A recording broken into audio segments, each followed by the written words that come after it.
everybody. And of course, welcome back to Disco Elysium. My name is Wanda Wicks, she, her, and we're picking back up with exploring the western side of the map. And fair warning, there's going to be some tragic stuff in today's stream.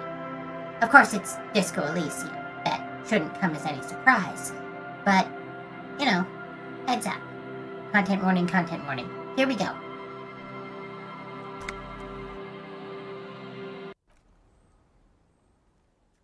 Now, you may recall, last stream we talked to the drunks, and we talked to Isabel Sadie and Lillian Netpicker, and they mentioned that there's quite a few drunks here on this side of the map. And they're always coming and going. New faces arriving, old faces, shall we say, graduating out.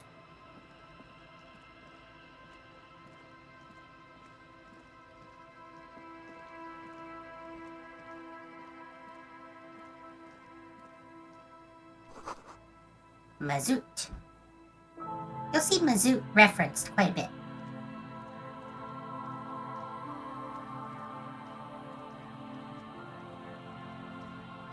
Heading up here to the fish market.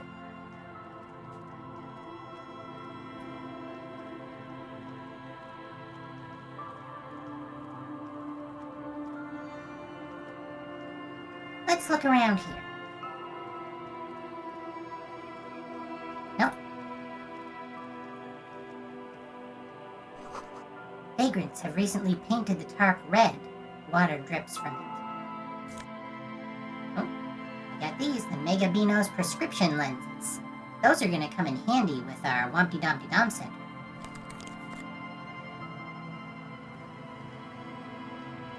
A coin-operated weighing machine hasn't been used for a decade. Unfortunately, we can't figure out how much we weigh. I think it's probably mostly fish. A makeshift roof. Vagrants have tried to make the boardwalk habitable. That tarp will keep out neither rain, nor snow, nor wind.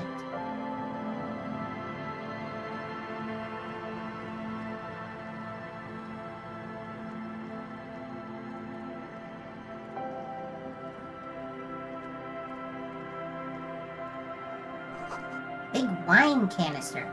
It's open and empty.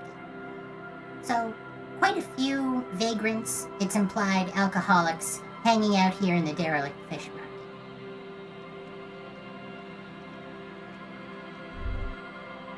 The smell. It's awful and familiar. Hold on, that is awful. It doesn't help. You can still smell it. What is it? Don't you recognize it? That hideous pungency. That faintly cloying sweetness. Only death smells like that. It is death. It must be. Kim, what's that smell? The lieutenant has already brought a handkerchief to his nose.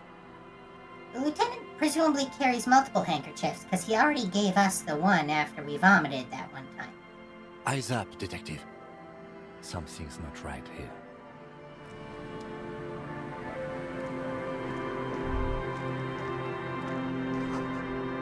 Careful there. The floorboards look rotten and weak.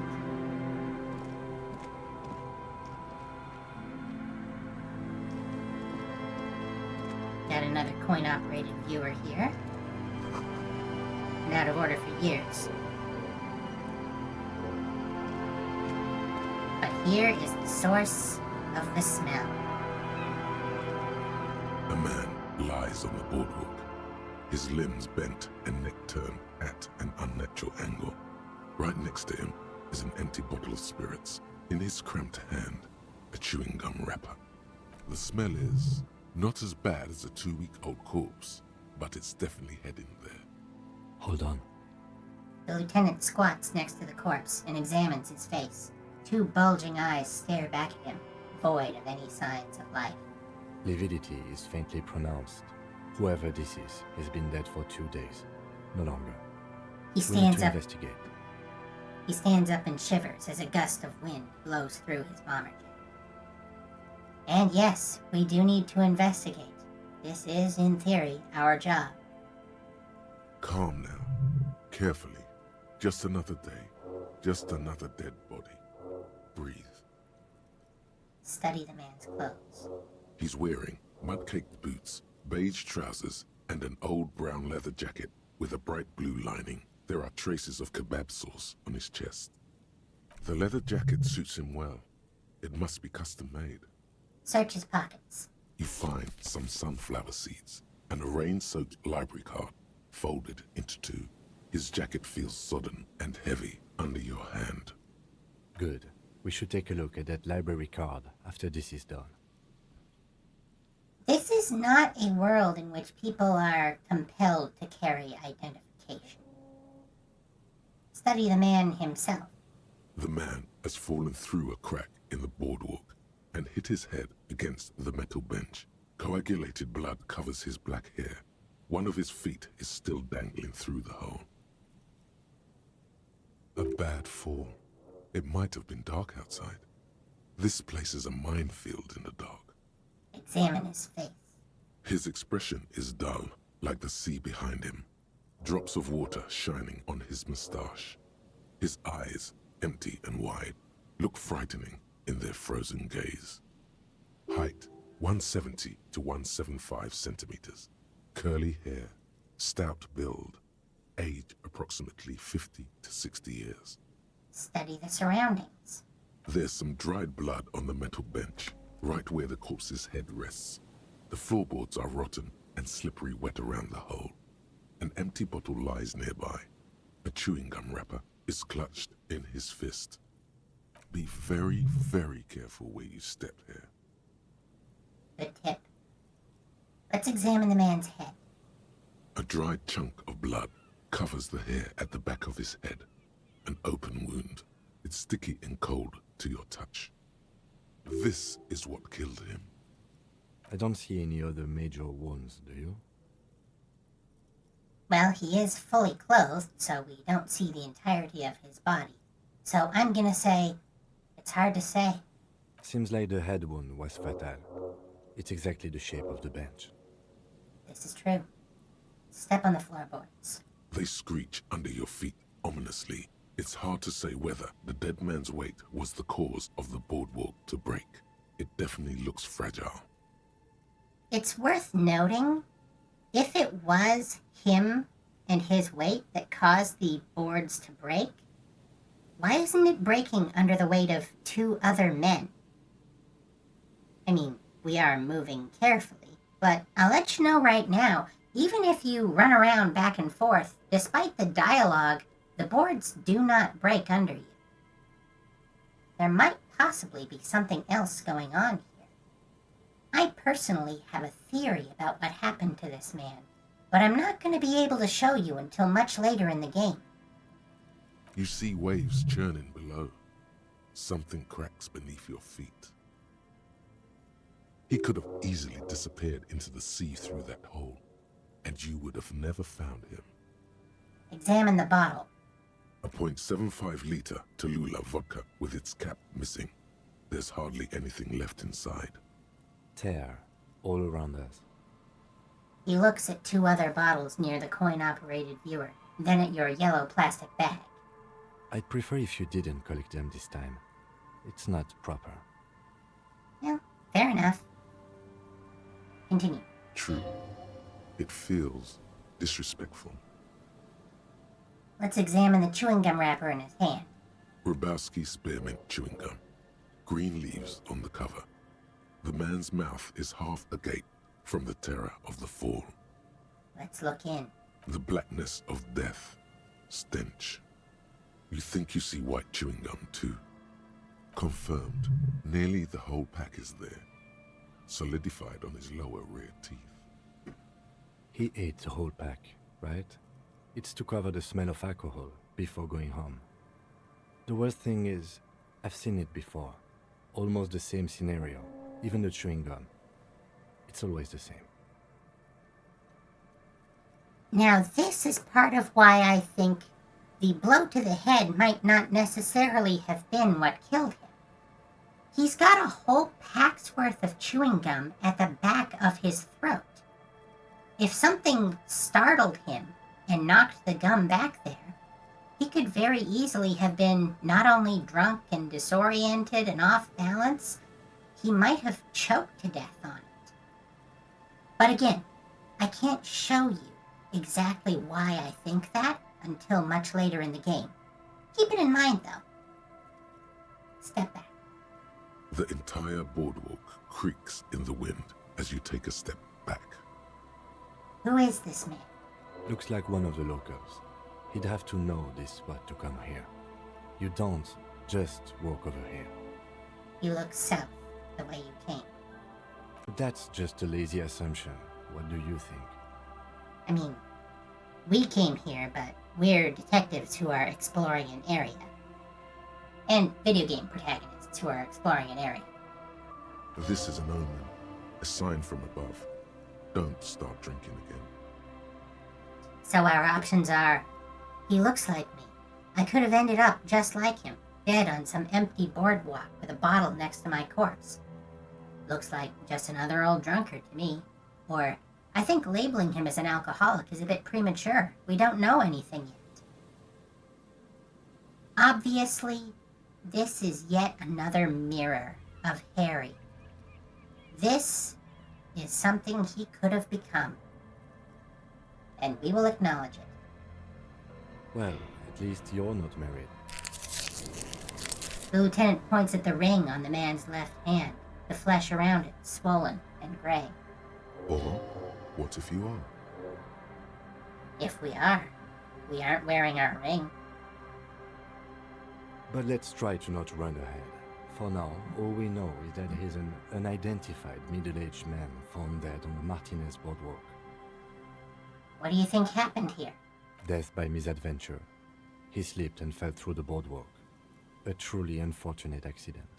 If it wouldn't have been for that bench, he'd be alive. Could it be related to the lynching? No, I don't see anything that points in that direction. For now, let's treat this case as a simple, albeit sad, accident, unrelated to the murder case. Or maybe it is. Agreed. If this somehow converges later, why not? But keep it simple for now. Fair enough. Compartmentalize. Do you think he was drunk? Oh, yes. What about alcohol poisoning, liver failure? Some symptoms of acute alcohol poisoning could have definitely played a role here. Severe confusion, respiratory depression, unpredictable behavior. But I think that death arrived through head trauma, not liver failure. Fair assumption. What about the kebab? What about it? The deceased ate some kebab. It's probably from a nearby place, maybe in the box. Sometimes a kebab is just a kebab.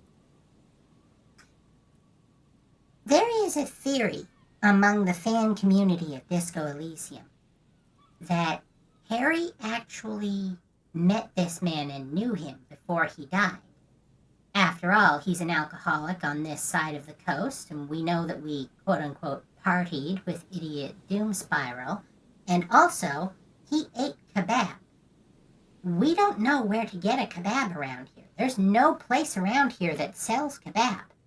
And you may recall, the first time we vomited when we approached the corpse, that's what was in our stomach. I personally don't think so, though. Kebab is a very common food in this place. One of the locations that Gart is cafeteria manager of is a kebab stand. Maybe that's where he got it. Anyway, someone should be held responsible for this broken boardwalk. It's dangerous. They'll seal this place off after the news reaches the coalition officials. I doubt that they have enough resources to actually repair the boardwalk. Not that sealing it off would keep anyone away. All it does is keep the city council's hands clean. He smiles sourly. That's sadly true. Sometimes a warning label only exists for plausible deniability. Right. It does seem to be a pretty straightforward misadventure, although there's still a question of identifying the body. What should we do with him? From where I stand, I can see two options. We either take the case and follow the leads to identify the body on our own, or we report back to the station and leave this for our colleagues to handle. Hold on, what about field autopsy? A field autopsy isn't necessary if the cause of death doesn't appear to be criminal, and this looks like a simple accident to me. Certainly looks that way. I'd say we should just write down head trauma in the autopsy report and leave it at that. It would save us at least 2 hours of unnecessary work. Yes, but isn't that kind of sloppy? Maybe, but we don't really have much time or resources to spare. The guys at processing will take care of the rest. Possibly not something that this man's loved ones would like to hear, but practical. We are solving a much more high-priority case at the moment. We found him. We should finish this. Alright, we should first examine the library card you found. Then we can call the station from my kinema. Let them know we are taking the case. Can do. There's some tear, an empty cigarette package, and a crumpled kebab wrapper in the trash bin. Let's examine the tear. 2 empty bottles of Tallulah vodka and a can of black potent porter is all you find. If we operate under the assumption that this one man drank all of that, including the mostly empty bottle of vodka in his hand, that's a lot. No, there's more in there. Livis strawberry liquor, plus some Pilsner bottles too. Better not pick them up. They seem unhygienic. We're not going to, because it doesn't give us the option. But it is pretty fortunate that the tear machine in the fleet doesn't require us to rinse out the bottles before we hand them in. A tragedy. The lieutenant looks in the can, eyes watering from the smell. Examine the cigarette package. Whoever tossed it here was a heavy smoker. The brand name reads Red Astra. Again, going back to Harry's habit of noticing cigarette brands, which is a very useful trick for a detective in a world where a lot of people smoke and leave cigarette butts around. Like footprints. Red Astra is the black market version of Astra cigarettes, known for their high tar content. Let's examine the kebab wrapper. Oh, by the way, this is complete coincidence, but I just want to point out that the amount of money we have right now, really gross. Anyway, math joke. Examine the kebab wrapper. You see traces of mayonnaise and ketchup on it, as well as a tomato wedge. The wrapper reads, Shish Kebab Revachol. It's no older than a day or two. No mold yet. To be fair, you wouldn't get much mold growth with the temperature mostly being below 0. It's hard to concentrate in the smell. The sea air brings some relief. Alright, we've examined all of that. Let's take a look at this library card. Oh, by the way, we did grab these glasses. Let's read the dialogue on these first. The Mega Beano's prescription lenses. +2 to our encyclopedia. Discover your inner Beano, but a -1 to perception. Nausea-inducing hell glasses. Whose idiotic idea were square and beige plastic frames anyway? Beige is a color that does not look good on anyone.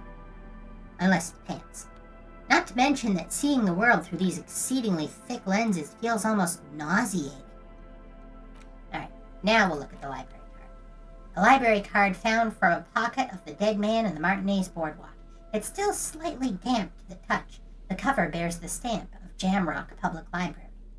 The library card is folded into 2 and still slightly wet to the touch. The front side reads, Central Jamrock Public Library Card, issued to Billy Mejean, expires July 53. Billy is a unisex name. Could be the deceased, or his family member. Let's look inside. Whoever owns this card is an avid reader. You find a list of books written in blue pencil. Radio thriller. Stand a little less between me and the sun. The last one in the list is The Glinton Curve by M. Theobald. A library stamp indicates that the book has been returned. Most of these titles seem to be in the sci-fi genre. Some thrillers too. Look at the backside. If lost, please return the card to the library. Dial 005 02 55211 or visit us at Moreau Street, 78, Jamrock. Business hours, 900 to 1800. Now, remember, the way to get to Jamrock from Martinez is currently blocked off by the traffic jam. So, this man probably would have walked to Jamrock and back to get here. Also, it's worth noting that he doesn't have a car around, or if he does, we don't know what it is. And the water lock probably would have been operational at the time of his death. So he would have had access back to Martinez, or he would have had the expectation that he would have access back to Martinez. Good. We should give them a call from my kinema. See if we can learn anything about Billy Méjean. Good idea. There was plenty of information here to go by. Put it away. Alright. We are currently sitting at 4 skill points. You know what? I think we're gonna drop some more skill points here. Just keep 2 in our back pocket in case we need them, but I'm gonna pop one into Inland Empire, and maybe another one into Perception. But keeping 2 in our back pocket. We're earning skill points pretty quickly thanks to those 2 thoughts. Oh. Moonshine, probably. Smells like tasty fermentation. Don't mind if I do.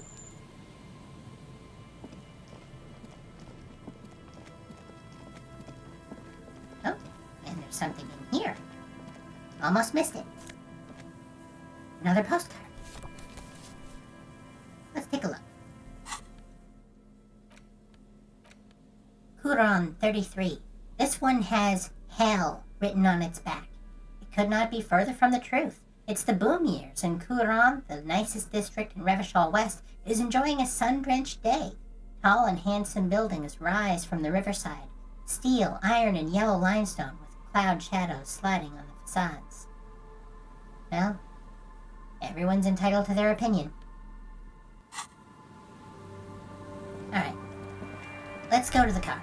Oh. Buzz, hum, the electricity flows through the wires with audible power. We might be getting that now because of Inland Empire. Although, we only know the color is purple.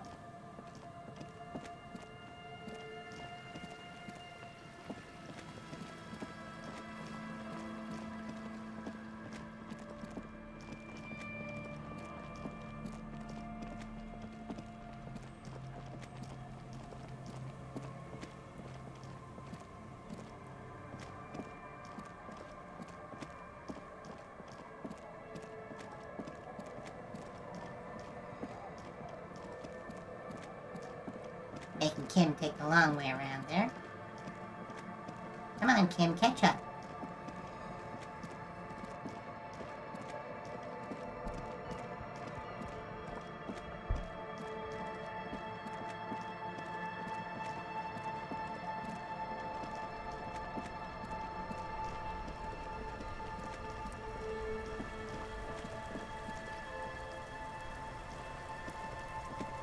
Inside, you see a set of steering levers, a radio microphone, a pull-out toolbox, and the soft glow of the fuel preheater gauge. Pick up the radio again. This is Precinct 57. How may I assist you? I need to report a dead body on the Martinez boardwalk. One moment. You can hear her shuffling through some papers. Can you please describe the body? Age, sex, cause of death? An unidentified middle-aged man. Height 170 to 175 centimeters, dark hair, and medium build. Looks like he slipped, fell through a hole in the boardwalk, and hit his head against the metal bench. That wording there, looks like. This is an important trick you may have heard from dungeon masters in Dungeons and Dragons. Never tell someone what you think you know. Only say what it looks like. And that's what it looked like to us. We suspect he might have been inebriated when he fell. There were bottles all around him, and traces of vomit on his shirt. Any signs of violence? No, seems like it was an accident. No field autopsy necessary. You can hear her quickly typing in the background. What about his belongings? Did you examine his clothes? He was wearing boots, trousers, and an old leather jacket with bright blue lining. I found a library card from his pockets. Any information on the library card? It's from Central Jamrock Public Library. Belongs to someone named Billy Mejan. Good. You have a lead. Do you and Lieutenant Kitsuragi want to take the case, or should I assign it to someone else? We're taking the case. I have assigned the case to Lieutenant Kitsuragi. Please follow up on this library lead to identify the man. We'll send someone to take the body to the morgue. That's all for now. Thank you for reporting in. Is there anything else I can do for you? Connect me to Jamrock Public Library, please. Hold on, officer.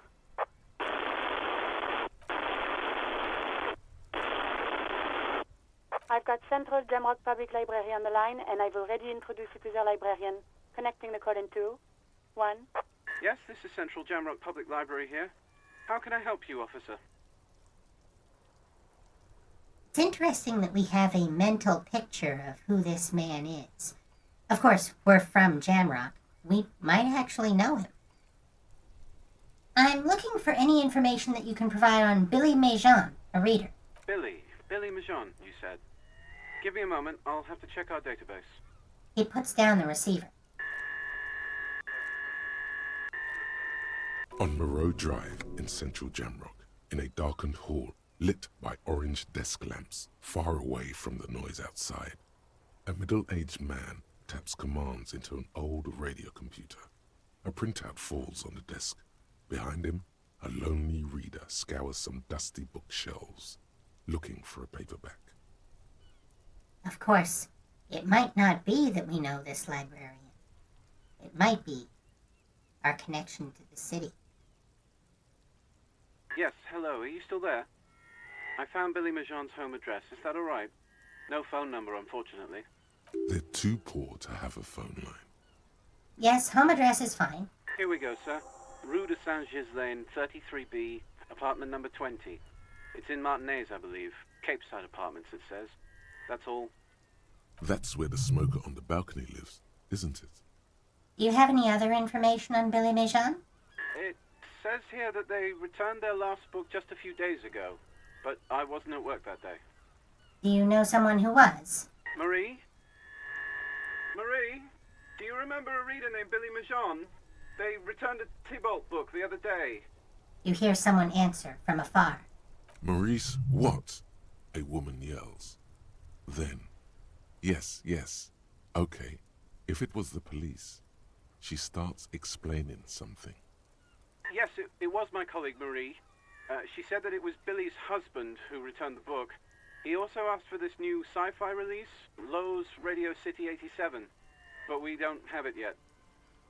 So we now know that the dead body wasn't Billy. Billy is the spouse. Good. You have a name now. So Billy Mejan is a woman, not a man? How did your colleague know that it was her husband? Marie knows Billy. She's been working here longer than me. Sometimes her husband returns some books for her. Do you know the husband's name? Sorry, no. Marie only knows him by sight. Can Marie describe to me what the husband looked like? Marie? A moment passes. She said it was an older man, and that she's pretty sure he'd had a drink or two the last time she saw him. What was he wearing? 1 second. The librarian turns away from the phone again and relays the question. Sorry, Marie wasn't really paying any attention to that. Fair. To be perfectly frank, this is maybe more information than the library should be giving the police without a warrant. But, in theory, it is life or death, so... Thank you. That's all from me. I have no other questions. Happy we could help. Goodbye, officer. The librarian hangs up and the call gets redirected back to the station with a soft click. Anything else you need from me? You know what? let's ask about this. Have you heard back from the ICP about the serial number? Yes. The armor was produced by Fairweather in their facilities in Betancourt sur la Clé in 42. It was part of a special order for Corps de Pharmacie, a security firm contracted to protect the interests of Oranese pharmaceutical companies in the Seminine conflict. So, it seems the armor went to Seminine. That's where the paper trail ends, though. Even the firm has proven difficult to track. Corps de Pharmacie has been renamed several times over in the years since the armor was issued. Do you know what it's called now? The most recently registered firm that the ICP has been able to connect to the CDP is a military contractor called Crenel, and the one before it was Downwell. I think they might be the same contractor. A suit of armor like this would have been manufactured with a particular person's physique in mind. You should ask for whom this suit was fitted. Now, we didn't make the check here, but when we hear the name Downwell, we can have a thought that it sounds like down a deep, dark, black well. This is a reference to other private military contractors that you might be familiar with in your world. They change names often to names like XE, for example. Anyway. First, has the firm continued to work for pharmaceutical companies through all these name changes? Hard to say. Their client list is rather diverse and incomplete. The only constant seems to be that the mercenaries are always deployed in third and fourth world countries. Now, the exact terminology of what she means by third and fourth world countries might be different from what you're familiar with. In your world, of course, first, second, and third world countries are a reference to the first, second, and third estate. That was the metaphor used to describe pre-revolutionary France, where the first estate was the royals, the second was the clergy, and the third was the people. There was a rather famous paper that came out that compared the countries of the world to that. First world being rich capitalist countries, the second world countries being communist countries like the Soviet Union, and third world countries being everyone else. But the term is close enough that you understand what she means by third and fourth world. A suit of armor like this would have been customized to fit the wearer. There must be a record of the person to whom it was issued. Yes, but the ICP tends to be reluctant to share private sector records. I could try to talk them into it, though. Yes, please do try. It's imperative that we learn whose armor this was. We still don't know the true identity of the hanged man. Sure. Call back tomorrow. Hopefully I will have more information for you then. I'm done with the radio for now. 57's over and out. Her voice disappears into the void. In the cabin, you see a set of steering levers, a radio on a hook, a pull-out toolbox, and the soft glow of the fuel preheater gauge. Close the door.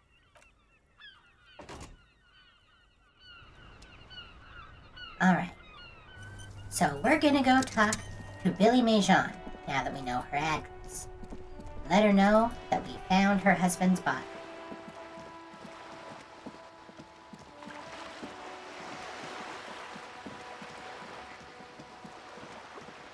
Capeside Apartments, of course, is through here. Oh, get back here.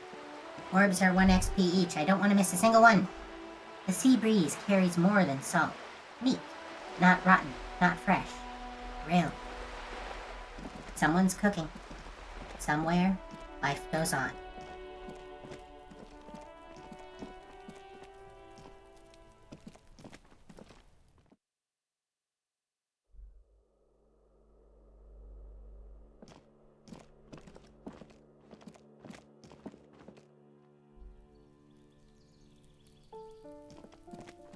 Billy lives over here. Now, before we get in there, let's suit up.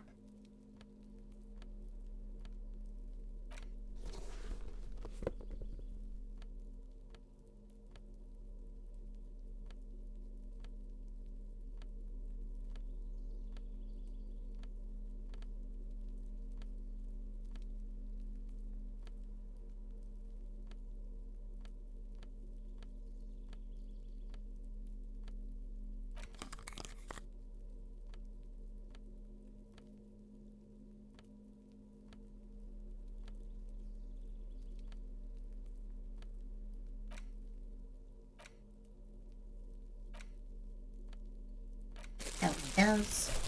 Don't need those. Do need this. And you know what? Just for the sake of looking professional, we might as well dress up.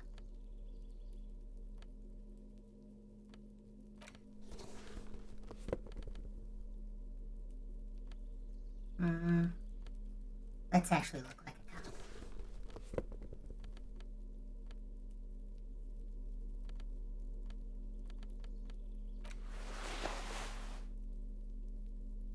And I don't think we need those. And we definitely don't need this. There we go. You look like an actual authority figure of some sort. Shoes notwithstanding.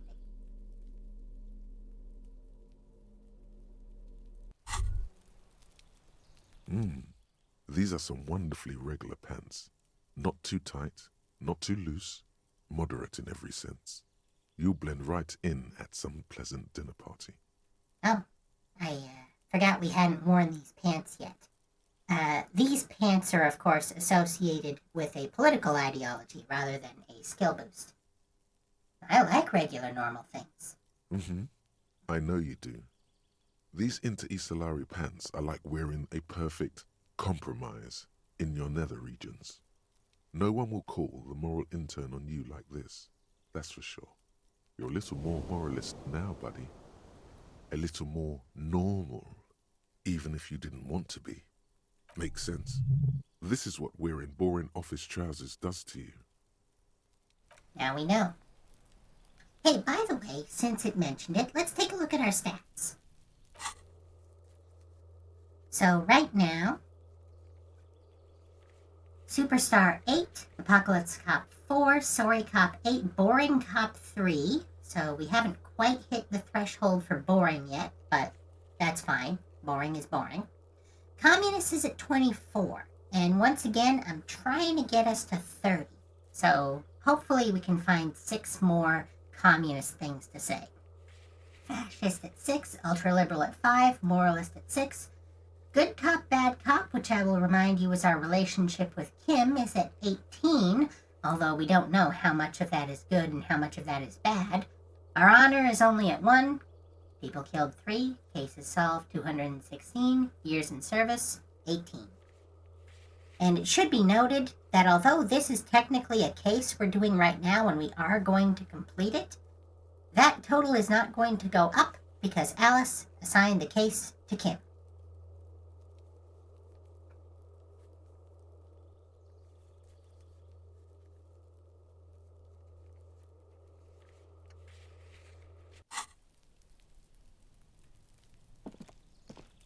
A weathered brown door. The number reads 20. Something smells good. Soup allons, yo. The lieutenant motions to you to go ahead and knock. This is the door. You already know it's the right door. This is going to be so hard. Hold on, Kim. We should discuss this before we move on. What should we expect? You're right. Let's talk this through.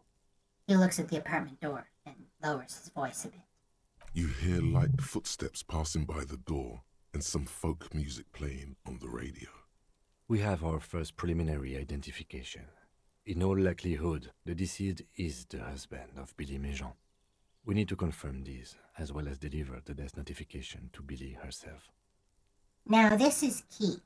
Even though, of course, I as the player and you as the person who knows what media is, are well aware that it is, in fact, Billy's husband, we need to be ultra sure that we have the right person before delivering a death notification. Imagine if we were wrong. So we are going to be a little redundant here, but that's the right way to handle it. Now, delivering a death notification is never an easy task. There's a reason why it's often called the most stressful part of our job. This is why it's usually done in pairs. You got this. I'll be monitoring reactions, ready to act if necessary. You have any advice on how to tell her he's... Dead? Just don't say that you know how they feel. You don't. What if I don't want to do this. Yes, it's hard. But there is no easy way to handle this information. It just has to happen, as soon as possible. All right, I think I'm ready. The lieutenant motions towards the door. Knock. Hello? Who is it? A voice calls out from the other side of the door. How many of you recognize it? You probably saw this coming, honestly. It's telegraphed pretty hard. And someone turns down the radio. Look at the lieutenant first. He gives you a short, encouraging nod. Is this Billy Méjean's home? This is the police. Please open the door. The police? A moment, please give us a moment. You hear shuffling inside. Tidying up. Nervously. Come in, the door is open.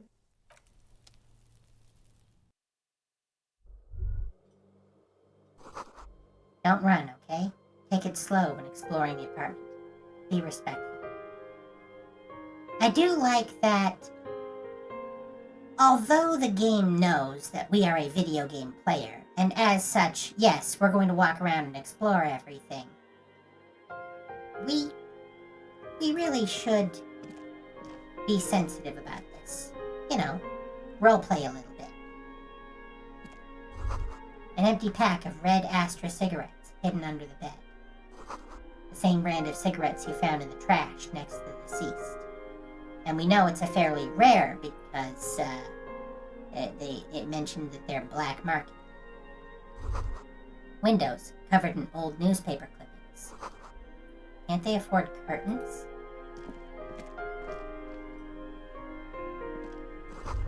Some leftovers kept warm on a stovetop.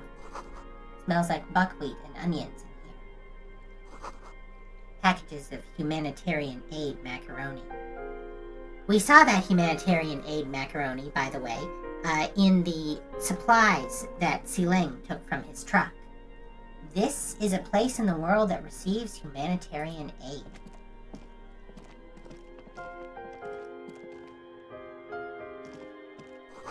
A chalk-drawn height chart for children's growth over the years.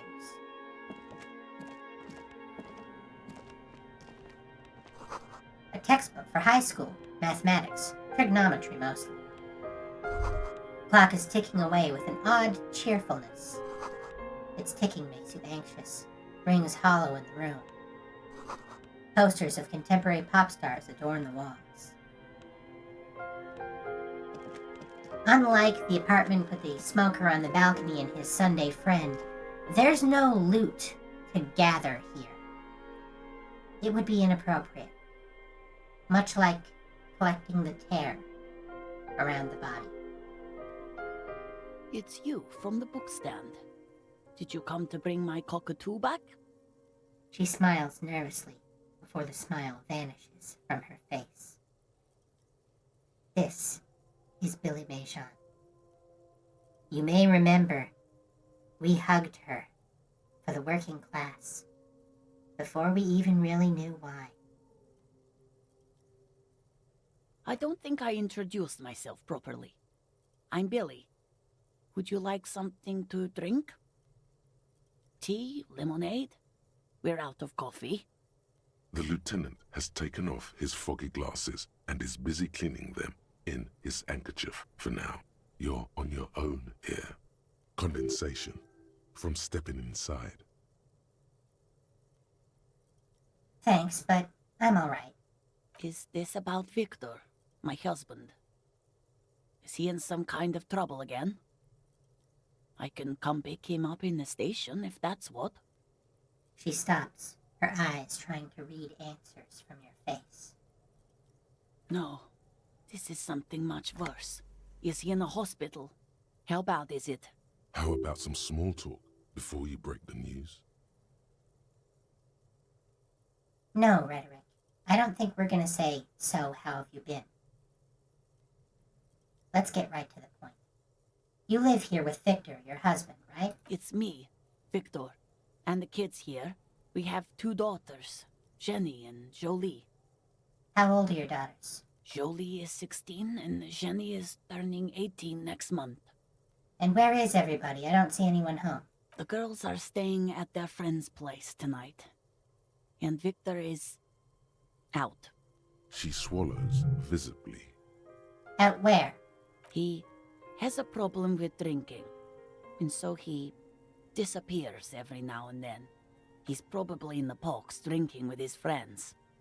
I sent him to the library a few days ago, but I guess something came up. To your knowledge, did he make it to the library? No, I guess I'll find out when he decides to come back home. She looks at the front door. It shouldn't be long from now. He's never gone for more than a few days. What was the name of the library? Oh, it's in Jamrock. The one at Mayro Street. I don't know the official name. Central Jamrock Public Library? I think, yes, if that's the one on Mayro. It is. What was he supposed to do in the library? Just to return a book of mine. Why? Why all those questions, Detective? Did he... Was it The Glinting Curve by M. Thibault? Yes. She becomes unsettled as she says that, her forehead scrunching up into a worried expression. Do you remember what he was wearing when you last saw him? His old leather jacket. Can you describe it? It's just your average brown leather jacket, but he bought it as a teenager, so... What about the inner lining? Yes. The lining is hand-sewn. It's blue. I tried to make the thing more weatherproof since he's running around with it in the middle of winter. Well, that's pretty confirmed. There's something else I have to tell you. She folds her hands across her chest. Now notice, this is a 17, but we've prepared enough that it gives us a lot of bonuses. So we've got a pretty good chance of getting this. But we only get one shot, and it's certainly not guaranteed. Let's see if we can do it. You've done this before. Just keep your focus. God, do I just say he's dead like that? Yes. That's the most important thing. Use that word. No euphemisms. This is what you came here for. Ma'am, I'm very sorry to say, but your husband, Victor Mejean, was found dead on the Martinez boardwalk. What did you say? Your husband, Victor Mejean, is dead. I'm very sorry for your loss, ma'am. Oh.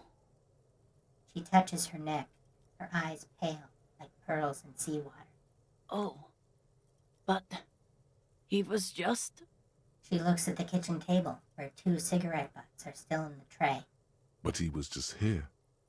Alive. We understand this comes as a huge shock. I want you to know that me and my partner are here for you if you have any questions. Take your time, ma'am. What happened to him? She turns to you. Her neck and cheeks are covered with red blotches. Her double chin is shaking. It's still early to say, but at first glance it seems like he slipped and hit his head. Was he drunk? Alcohol may have played a role, yes. I see. And you just found him there, lying in the cold. How long had he been there? If you say 2 days maybe, it will be etched in her mind forever. It's hard to say at this point. She blinks, eyes welling up with tears, as her hand starts searching for something from the pockets of her dress. The handkerchief. No words. Just give her the lieutenant's handkerchief. A small, terrified smile quivers on her face as she takes the handkerchief and wipes away the tears. She looks disoriented. Is there anyone we could call for you? A friend, a family member, someone who could be here for you? No. I just need to tell my girls. The air gets sucked out of her lungs suddenly. Unreal. God, should I call them? Should I tell them to come home? No. A day. No. Take a day to recover. You'll be better repaired when they come home tomorrow. Good. That's probably the right thing. Thank you. She nods, but with a wretched expression. Just tell me, what do I need to do next? Where is he? Can I see him? We've taken him to the city morgue. The local coroner will be contacting you shortly to arrange the funeral. Here's his number in case you want to contact him earlier. He hands her a leaflet with the morgue's contact information. A very good call. Is there anything else that the RCM could do for you? No, I'll call you if something comes up. I'm still... She rubs her face, runs her fingers over cheeks that have become numb. Thank you. Thank you for telling me. I'll call if... She runs out of breath. Again, I'm very sorry, ma'am. We should step outside and talk. Set the library card by her. Leave the room.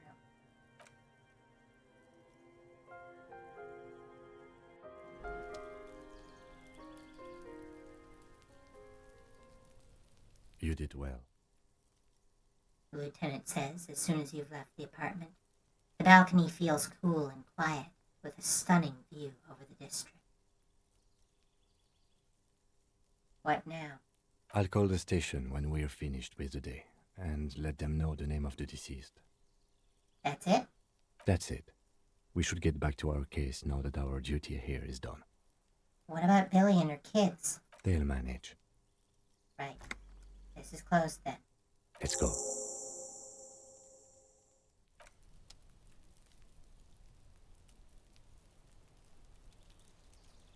Just another day as an officer of the RCM. And you know what? I think we've been inspired. Seeing someone with a clue in the back of his throat. Let's, change out our clothes real quick. I want to go check something.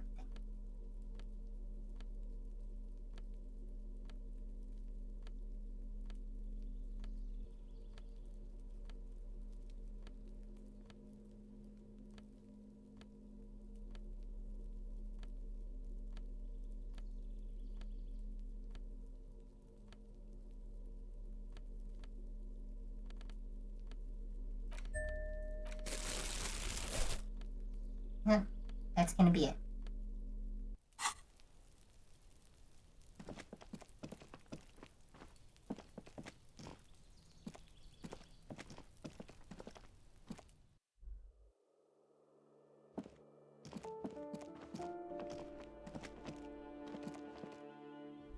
Now you may recall, we left the hanged man's body in the ice bear fridge because there was something that we thought we hadn't spotted yet. Maybe it's in his mouth.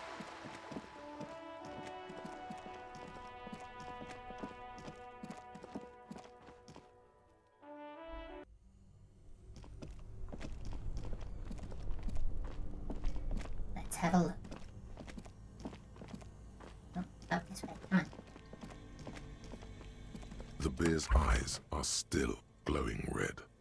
It's guarding over the freezing corpse hidden inside its belly. Now we get bonuses here because we didn't establish probable cause, we felt a little bump on the back of his head, and we refrigerated the body. Basically, we only lose this on snake eyes. Let's go.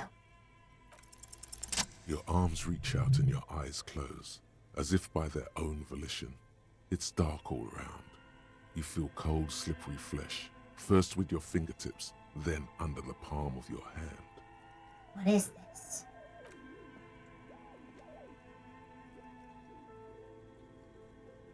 His face, his cheeks, his nose, his fat, swollen lips. Like a spider, your hand crawls over his features. Everything is silent. Put your fingers in his mouth.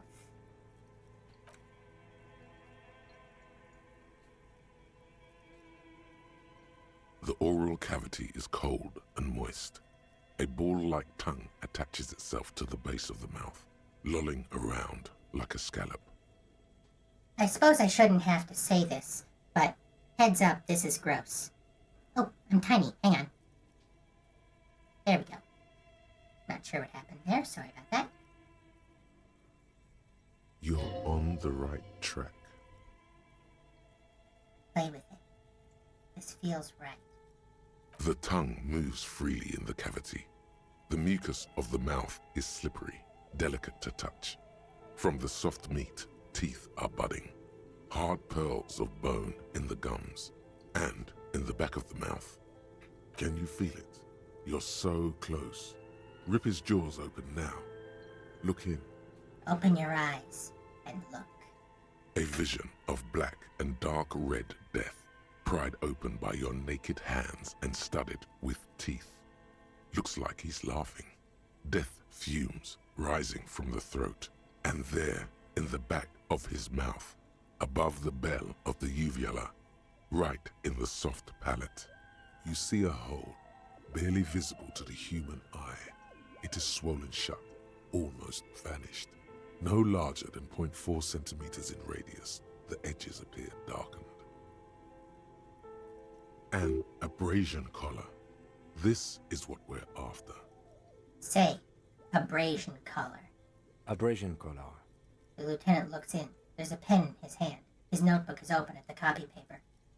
Touch it with your finger, gently. A black trickle of liquid runs into his throat from the wound. Put your finger in. Your index fits right in there. A tight tunnel of flesh opens up. Tissue damage. Wide enough for 2 fingers. As you push both in, you reach through his mouth, right into his brainstem. Brainstem? Yes, that's what this part is called. Feel around first. The basal ganglia feels clumpy. What entered here has torn apart his reptilian complex. This man will never sleep again. Never wake. The reptilian brain, you will recall, is the first voice we hear when we start the game. This man's reptilian brain is gone. Push deeper. Your fingers slide into the remains of his limbic system. There is no resistance. It's gelatinous. The slug-like structures are damaged too. The tearing extends deep into both hemispheres.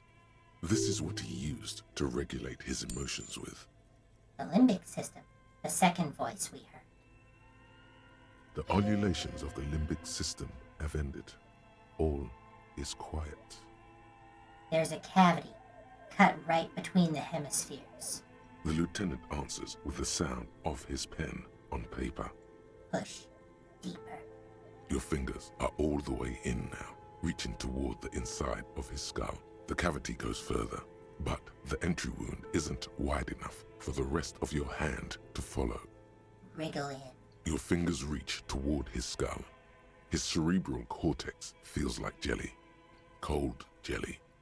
Strange fluid streams down your wrist as you push deeper until you feel it on the tip of your finger.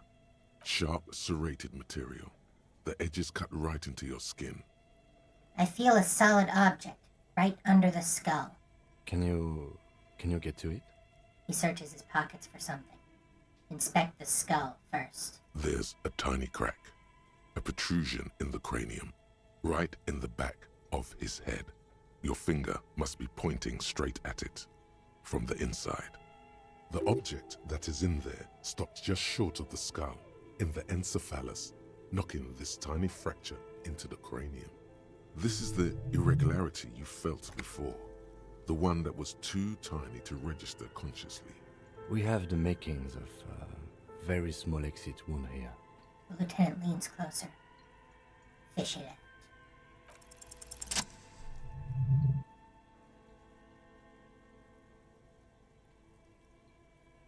Just gripping it You between the pick the pointer and object middle between finger. your index and middle finger. It feels sharp, like metal.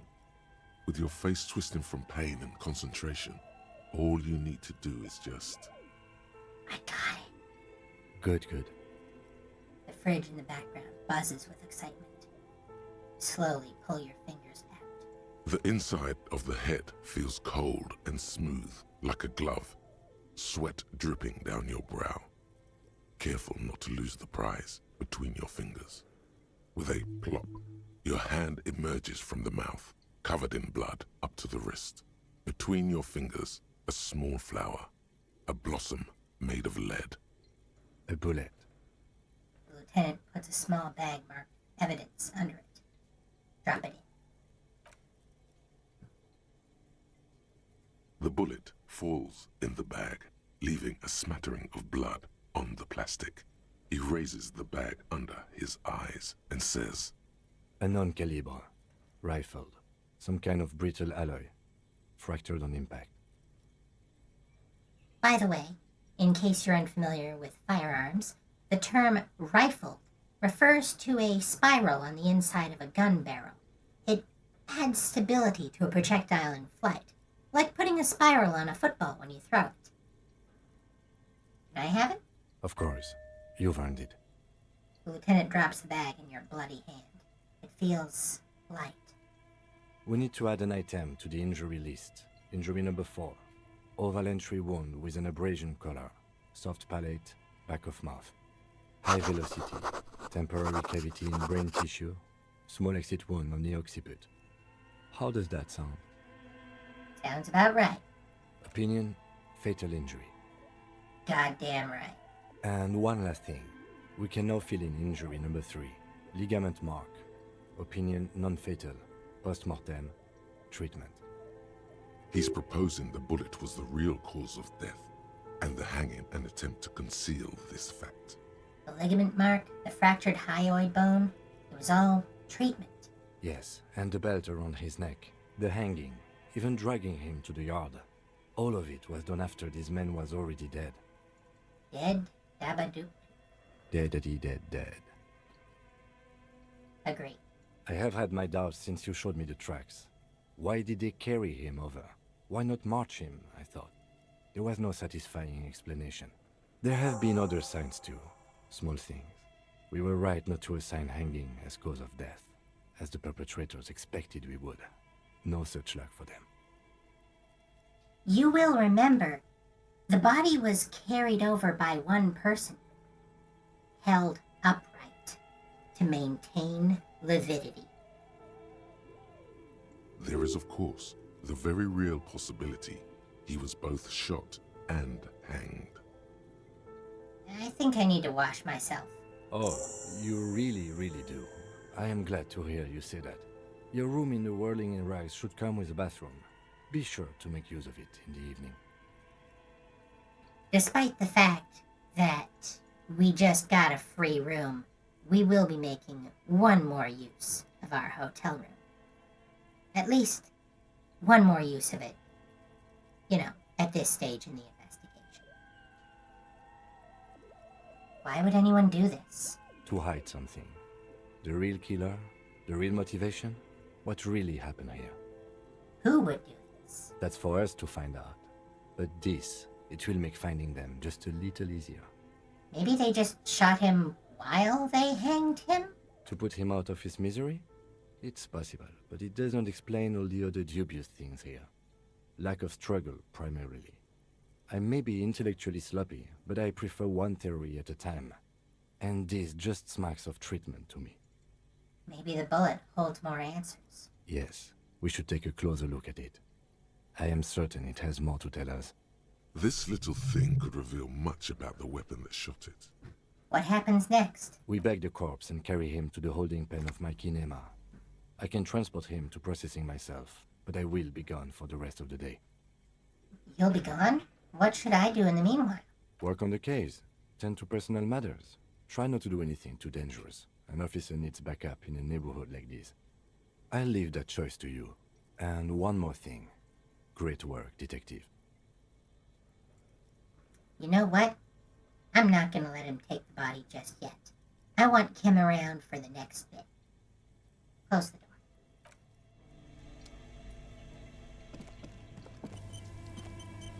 We now have quite a bit more information, including our badge, which is what Joyce wanted. Let's go talk to her. I'm sure she has more information about the case for us.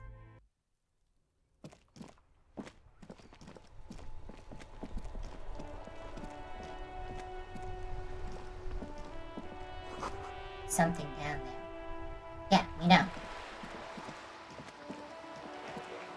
We're just getting that now because our perception is higher than it was before.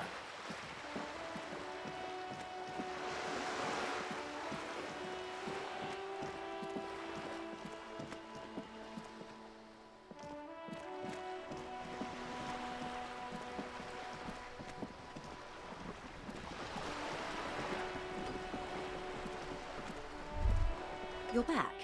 Good. What can I help you with? Found my badge, by the way. By love, you did. She inspects the piece of blue plastic, her eyes scanning from left to right. Fast, observantly, like an electronic printer.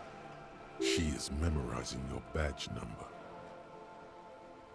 Pleased to meet you, Lieutenant W. Freighter Dubois. I am glad to see a man of high qualification. The situation is precarious. What can I help you with, Lieutenant Freighter? How about you share your information on the lynching, now that you've seen his badge? The goalposts have moved, Lieutenant. In the absence of the badge, I have informed my employer there will be a probe. I cannot rescind that promise. To my knowledge, the drivers are still at the roundabout. I will tell you everything I know when you've finished with them. So, you will recall, she initially didn't give us information because she claimed she wanted to see our badge. And now that we have our badge, she's like, nope. Nope. I want you to do the thing that you promised. Kind of a dick move on her part. But, again, what she's doing is important.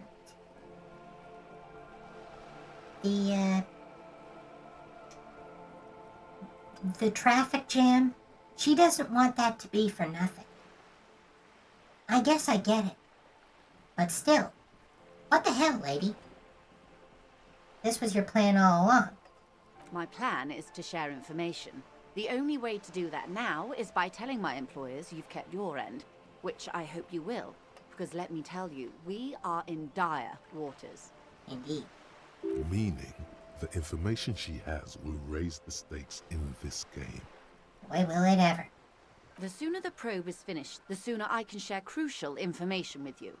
Now, is there anything I can do for you in the meanwhile? Tea, perhaps? Thank you, that's all for now. Not a great move, Joyce. But again, I get it.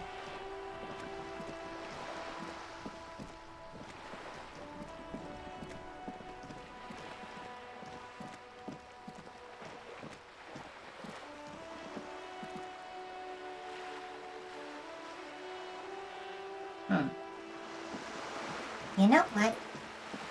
We might have what we need to get that information she's looking for. I mean, we do have a way to get it, but I want to do it the way that I want to do it. Oh, get back here. Want that 1 XP. There it is. The musty smell of a potato cellar in spring emanates from the air. Okay. So for the check we're about to attempt, let's see, we need half light.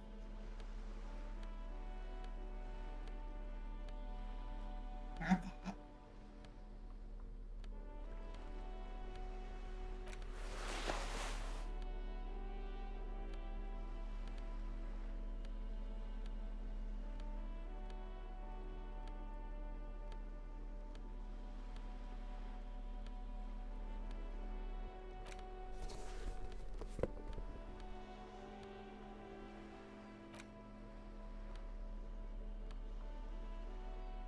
That's fine, we can keep that. No, we're gonna need our hands.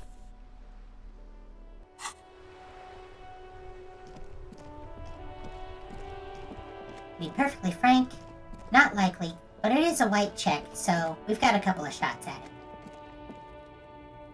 Hey, dipshit. Where is the lady driver? Looking for something? Found this mug in the trash. Yours? Oh man, that's great. Look at that guy go. Haven't seen anything that funny in a while. Is it yours? God damn. Thanks for that, but no, it's not mine. He doesn't live in Martinez. So therefore, he didn't put a mug in a local dumpster. What are you hauling? Oh, not much anymore. I'm here to pick up some cargo, but the dock workers are on strike, so it's a sit and wait on your ass situation. How long has this been going on then? The strike? Oh, they've been at it for a while. A month, 2 months maybe. But this here is just the last week or so. What kind of cargo are you supposed to pick up? Apples? Apples is exactly the kind of thing you'd say if you had something to hide. Apples? Yeah, apples. I take it you had other questions? I know you've been giving me the runaround. Fess up. Where's the lady driver? I don't know what you're talking about. First, you knew Silang didn't do it. He did something. He stole his employer's goods and another lorryman's job. You should be thankful for the tip. He grins, a wide smile. Like most disingenuous people, he is combining a truth and a lie. Yes, Silang did steal his employer's goods and is currently selling them. But also, stealing another lorryman's job? Only if you're under the impression that the jobs around here are rightfully belonging to white people and immigrants are stealing them by showing up. So, get fucked. Just tell me which one's her lorry. Listen up, fuckwits. You don't scare me. You cops don't run Revachol West. You don't run Martinez. You don't run anything. Actually, we do. No. He means La Puta Madre. A legendary, and not in a good way, crime boss from Jamrock controls what is probably the most powerful organized crime outfit in Revachol West.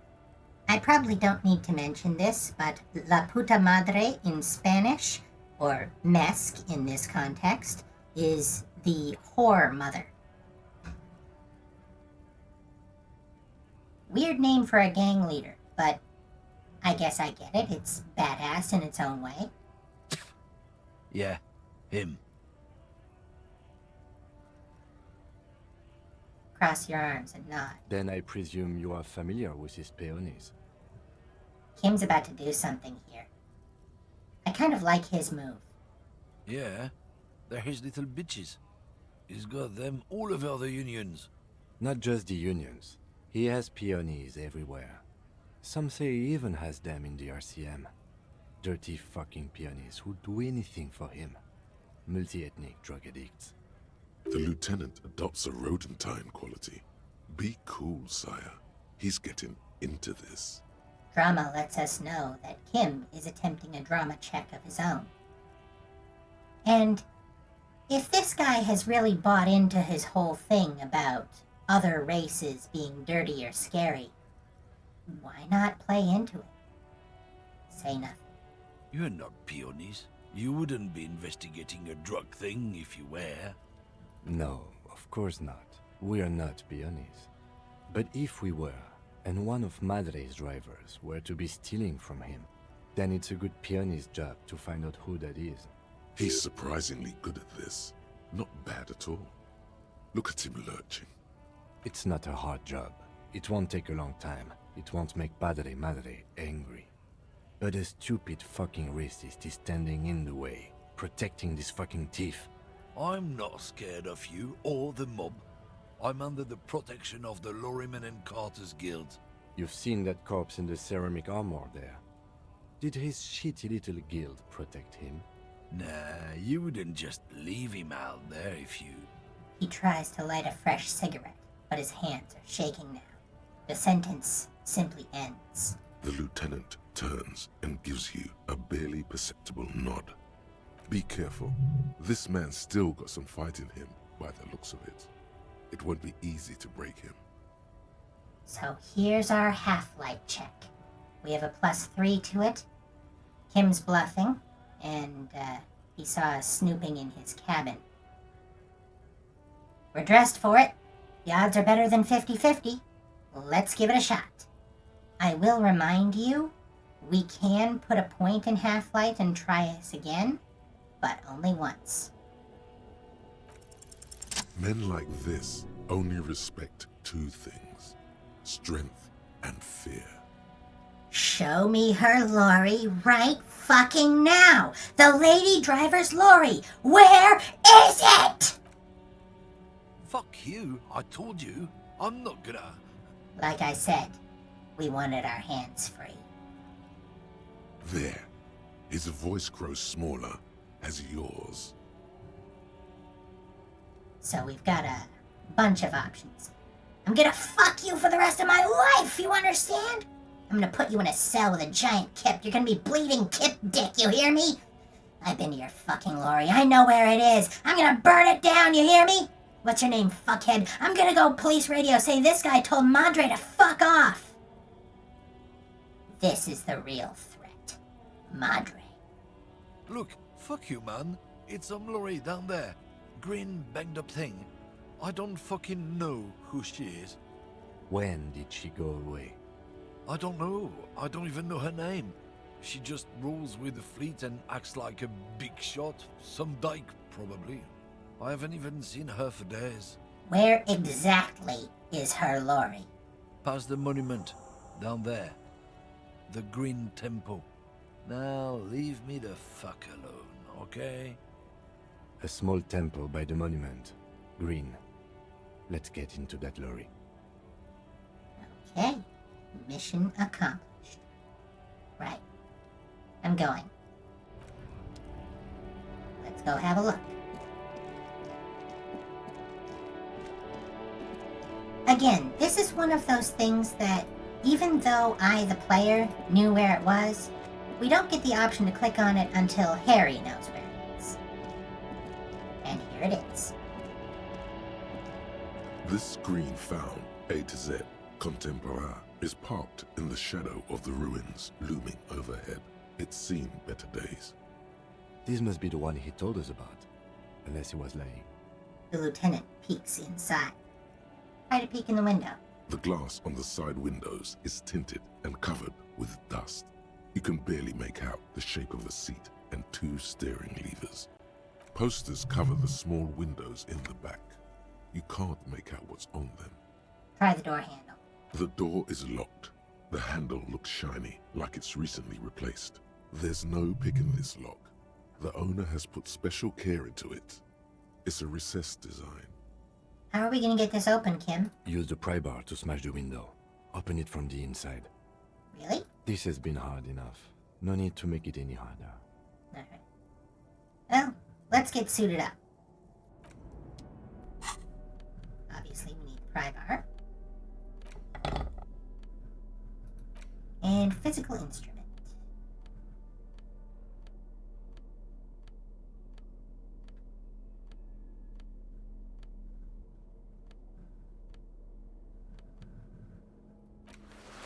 That one.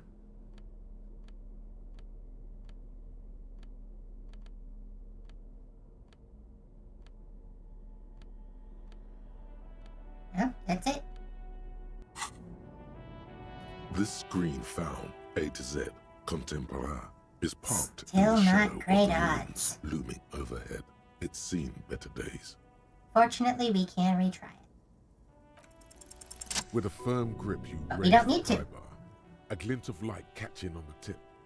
Call down the hammer of truth and justice. Release your secrets, lorry cabin. So we can say, fuck the police, then smash it. I don't think Kim would appreciate that particular battle cry. We could say, welcome to Revachol, but, you know, feels racist, since that's what the lorry driver said to him. We'd say, I'm sorry, boost up our sorry cop. I don't like any of those three options. Let's just smash it. The window shatters, and droplets of glass fly everywhere, shattering over the lorry floor and pavement. Oh, we just made it with that roll. Check out those numbers. Subtle.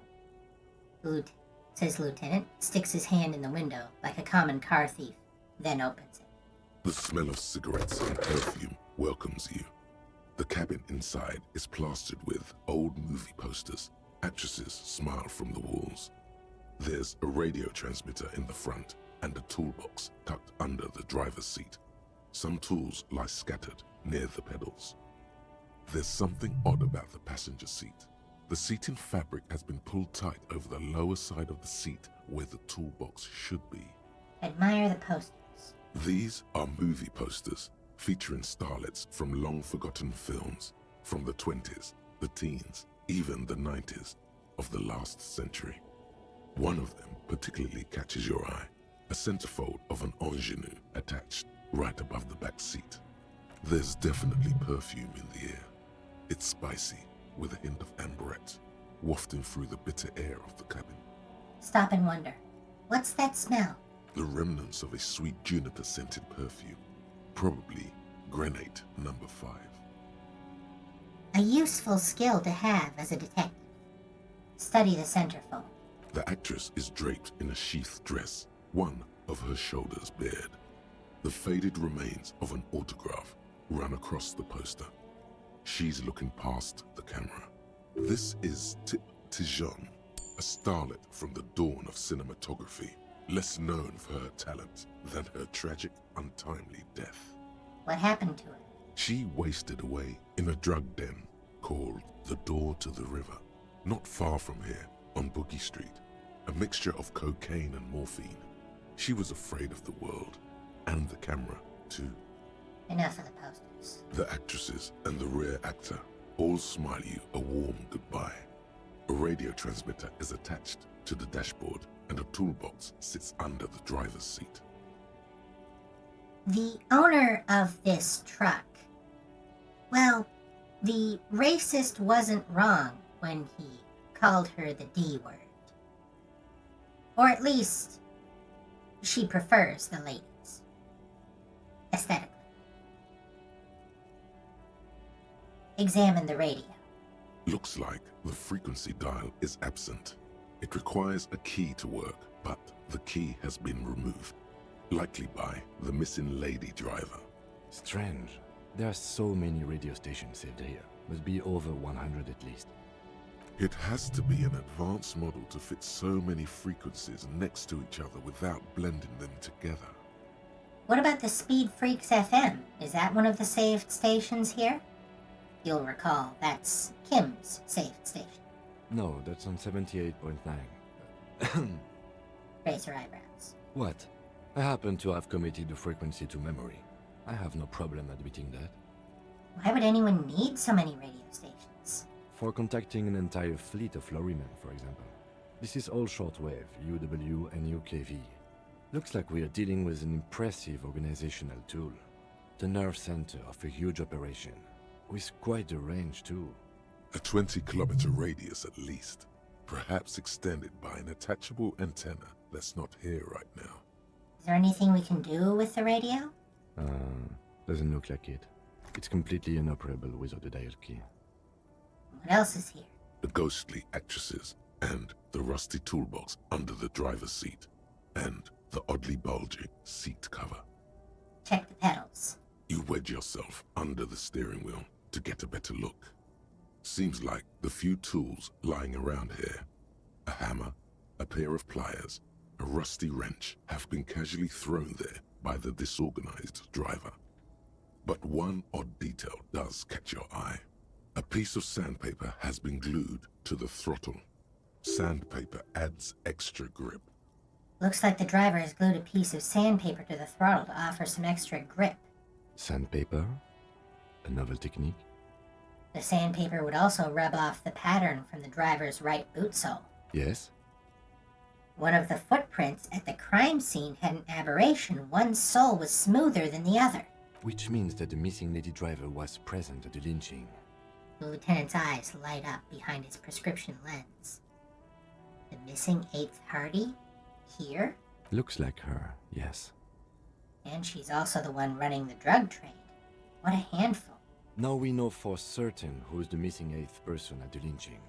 Do you think that Hardy and his boys could also be involved in the drug operation? Not necessarily. The lady driver could have kept the drug trade a secret. You're right. But we should still go and see what Titus has got to say on the matter. He Are we writes finished something with the down in diary? his little notebook. The movie stars are still smiling from the walls.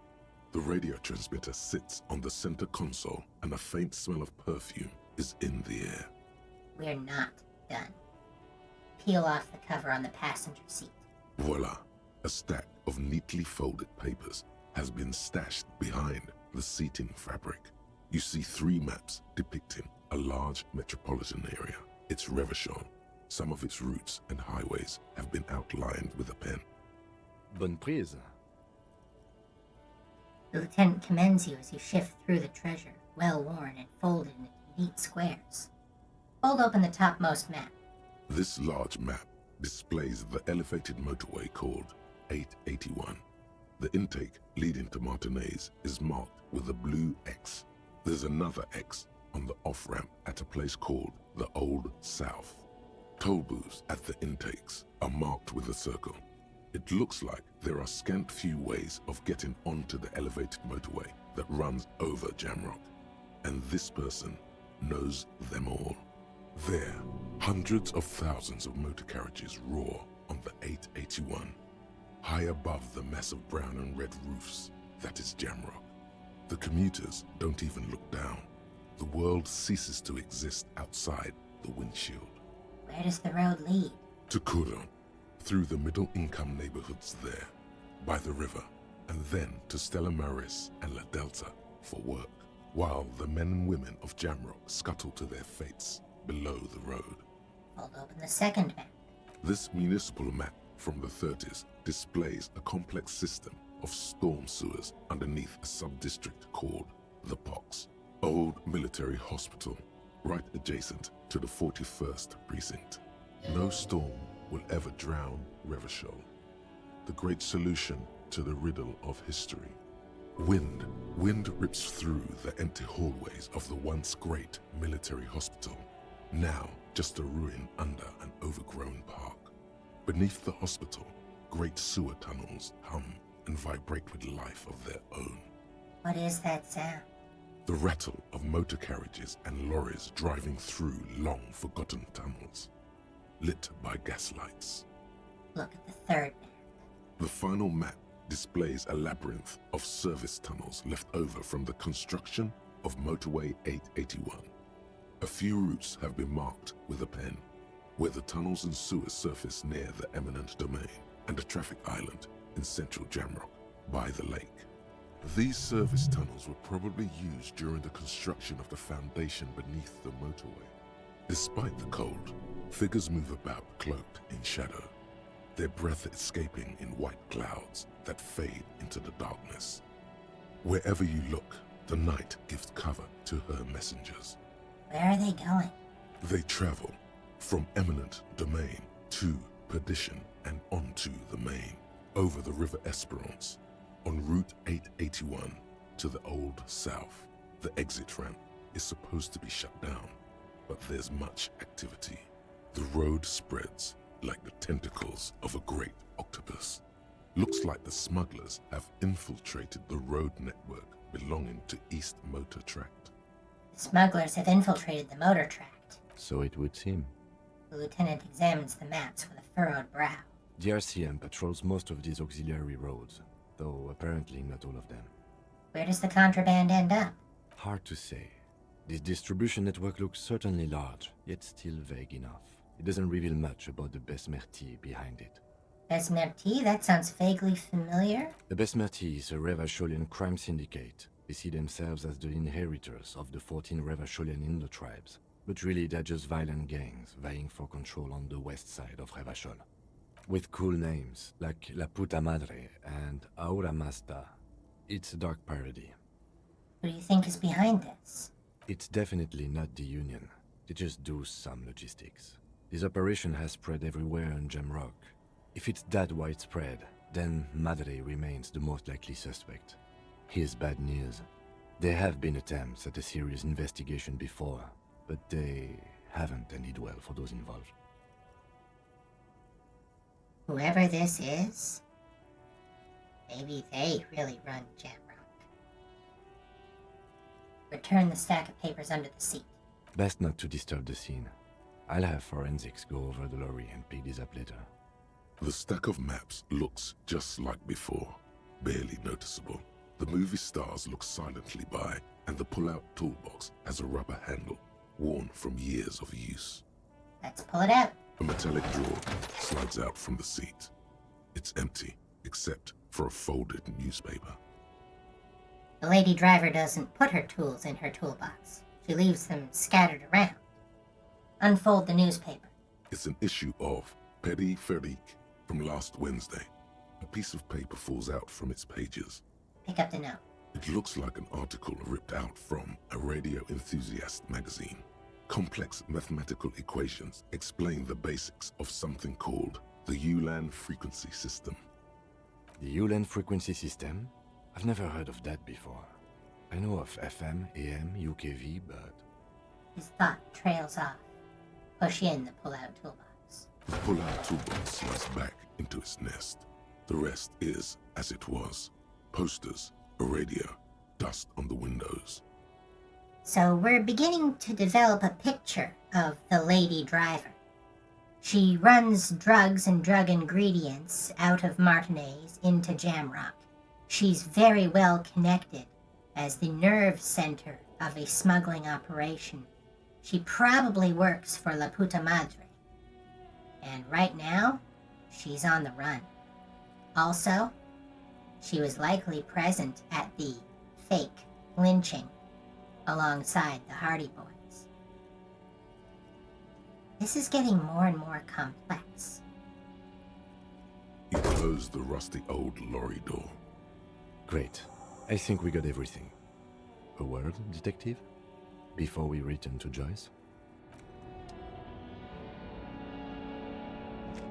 Alright, we've finished here. Let's quickly debrief and go over what we found, so we don't do it in front of the company rep. Seems like something police would do. What do you think of all this, Kim? Honestly, I'm quite worried by what we've seen so far. The evidence seems to point to a rather extensive and well-organized operation. Run by someone who's an expert with the radio, including types of radio frequencies that you don't even know about. I'm especially intrigued by that radio transmitter, particularly the sheer number of stations it can connect. Looks like this alleged drug trade casts a wide net. This means it's well funded. Technology like that, a major player must be financing it. I'm not sure what the Ulan frequencies are all about, but they may hold some significance. Perhaps it's a better way to connect between fleets while avoiding frequency bleed, or maybe it's used to tap into RCM networks. Oh, and the maps we found. They reveal the geographical extent of the operation. Looks like they've used abandoned tunnels and access roads to stay hidden. This is useful info. And last but not least, it looks like the Hardy Boys knew this driver, as we know that she was present at the lynching. This may be the Union connection we've been searching for. What about the movie posters? How do they factor into all this? As elegant as they are, I don't think they are relevant to the drug trade. A lot of women there, especially for a lady driver's cabin. Yes, well... He doesn't say more. So it turns out this is connected to the Union. Like Joyce told us, yes, logistically. But don't expect to bust this open during our stay here. At best, this is an angle we can use against them to other ends as extra ammunition. Our job here is to investigate the lynching, not the drug trade. Meaning, someone as slippery as Everard won't be caught by a couple of cops and some stuff they found in some cabin. Will the RCM open an investigation into this? We should return to the murder case. See what Joyce tells us about the lynching. When we are done for the day, I call my station and suggest our narcotics department look into it. There are more than enough grounds to start an official investigation, sometime later when we are done here. We do not want to get caught in that. He stops to think. What are you thinking? The fact that one hasn't started already gives me pause. An investigation, I mean. Especially if the Madre grouping is involved, and I can't imagine they aren't. It's certainly worrisome. Corruption? All the same, I don't like the idea of internal affairs descending on the matter. That won't help anyone either. Okay. Debrief over? Debrief over. After you.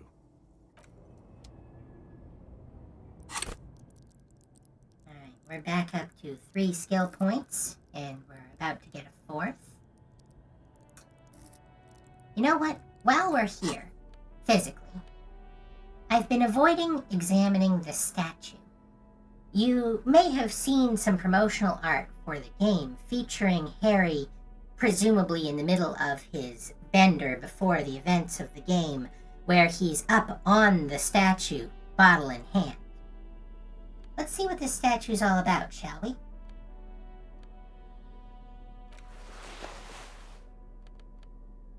Now, the reason why I've been avoiding this is I wanted to get the Wompty Dumpty Dom Center thought first. That way, all of our encyclopedia checks are going to get us more XP. In theory. We'll see how well we do.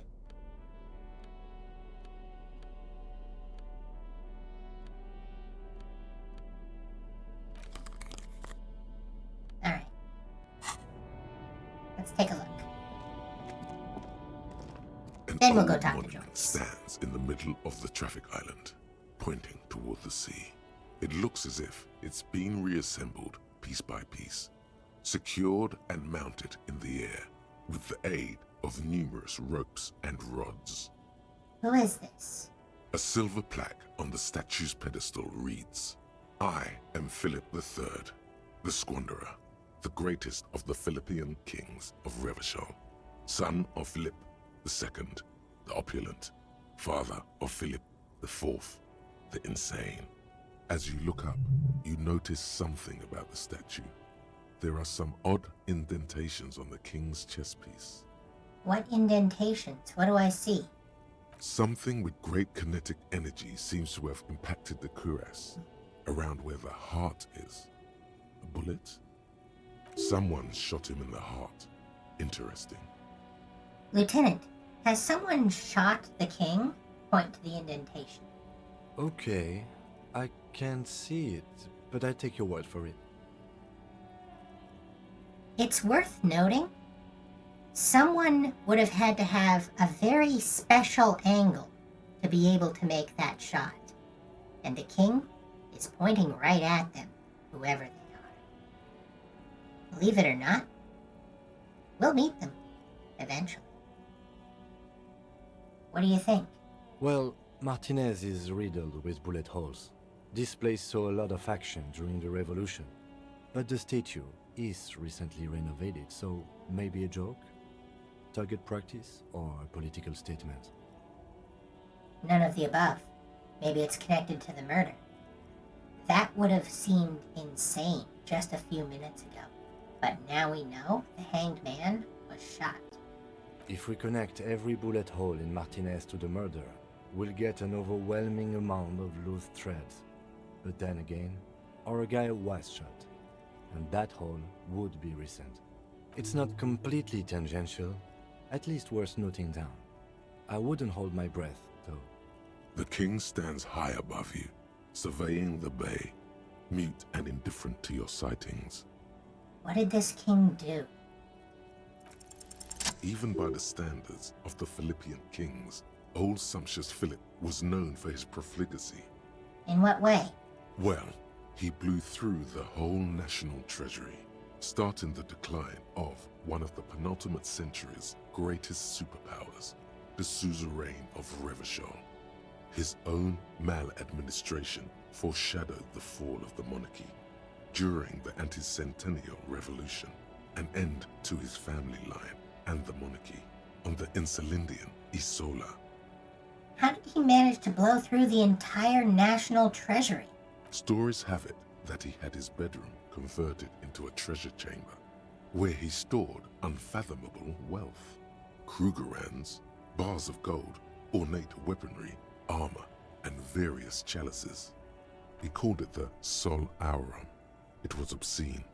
There were whispers he slept on a huge pile of gold-dipped feathers, like some obese dragon, instead of a bed, like a normal person.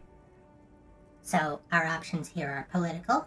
I would like to sleep on gold, hustler style, ultra-liberal. The king is the king and he can do anything. Fascist. Wait, really? There's no way that's true. We don't like unusual things if we're moralist. But, as I mentioned, we're going communist. A deplorable farce. No wonder everything went to shit. But wait, You haven't even heard about his fabled cocaine addiction. The what now? You see, old Philippe wasn't just good at squandering the national treasury on gold and ceremonial weaponry. He was also a prodigious snorter of nose candy. What is nose candy? Cocaine. This is a lot to process. His Majesty's courtiers said it helped him connect with the higher realms. So he was addicted to nose candy, a bloated druggie? That's what the revolutionaries said 150 years later. Right before they emptied out the royal mausoleum and dumped His Majesty's mortal remains in the Insulindian Bay. Now, let's just do a little back-of-the-envelope math here. The revolution was 50 years ago.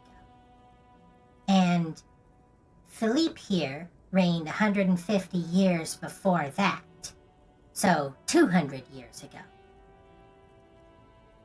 And the Occidentals only came to this Isola 300 years ago.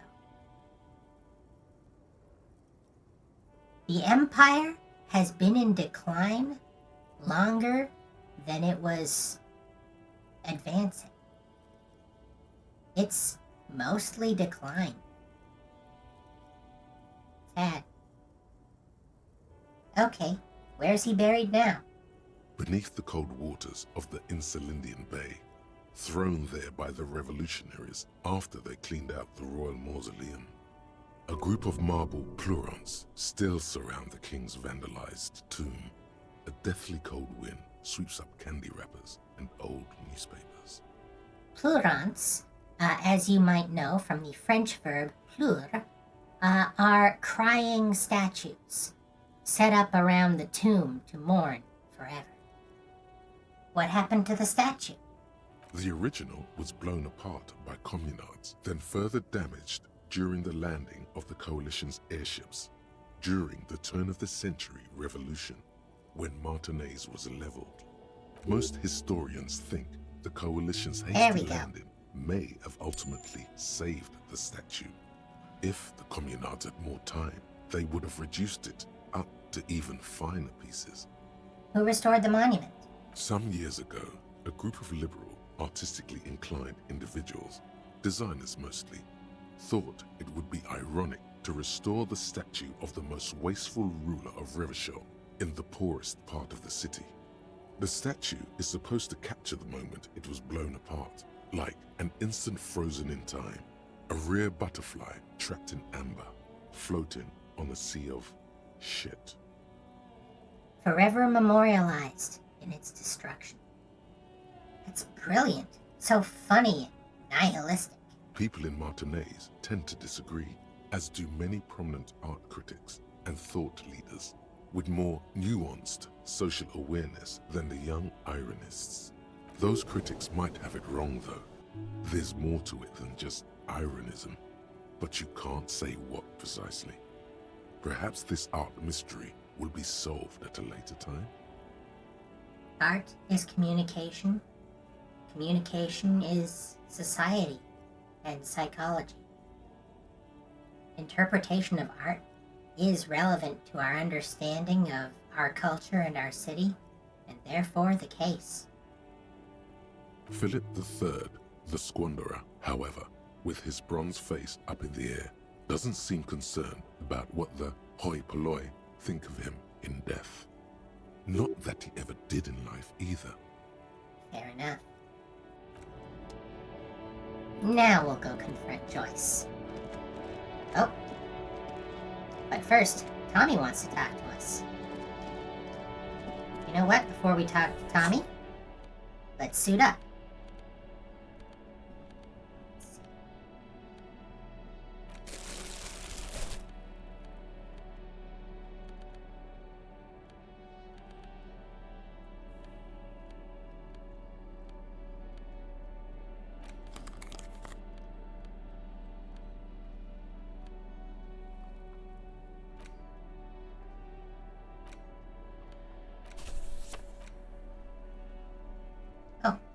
You know what? We haven't checked out this bullet yet. Let's do this first. Evidence. Fractured bullet. The bullet mushroomed out on impact. It now looks more like a fanciful jacket button than something that can pierce skin, flesh, and bone. The bullet is safely sealed away in a plastic bag bearing the RCM stamp. Kim has filled out the label on the bag with the item number, case number, and date and location the bullet was found.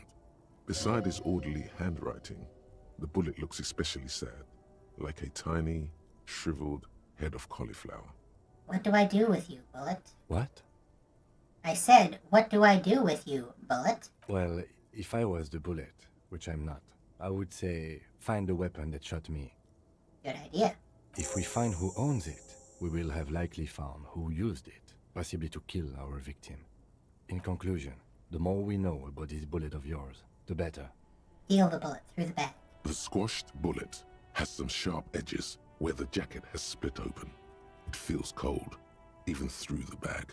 You wouldn't ordinarily have cause to handle jacketed bullets. The citizens' militia uses cast bullets only. Little pebbles of metal loaded from the muzzle, usually in a cartridge. Inspect the bullet closer. The jacket of the bullet is made of a yellowish metal.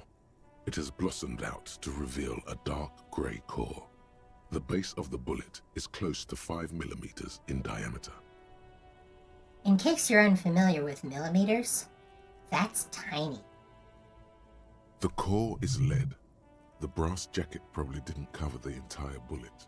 Otherwise, the softer metal wouldn't have expanded quite like that. Look at the jacket. You can just about make out a few striations near the base of the bullet. Little hairlines, linear. It feels standard. And the core? It's quite destroyed. Some of the fragments are still lodged in the wound. What can you say about the bullet so far? It's a soft point bullet with a lead core and a brass jacket close to 8 millimeters in diameter. Okay. Jacketed means it would have been shot from a military-grade breech-loading rifle, and not from a muzzleloader like those typically found on the streets of Revachol West. And yet, it didn't have enough power behind it to go all the way through a human head. Highly unusual. The people of Revachol haven't carried breech-loading weapons like this for nearly half a century. Although we found one in the basement. Even the RCM uses ordinary unjacketed conical bullets. This is strange.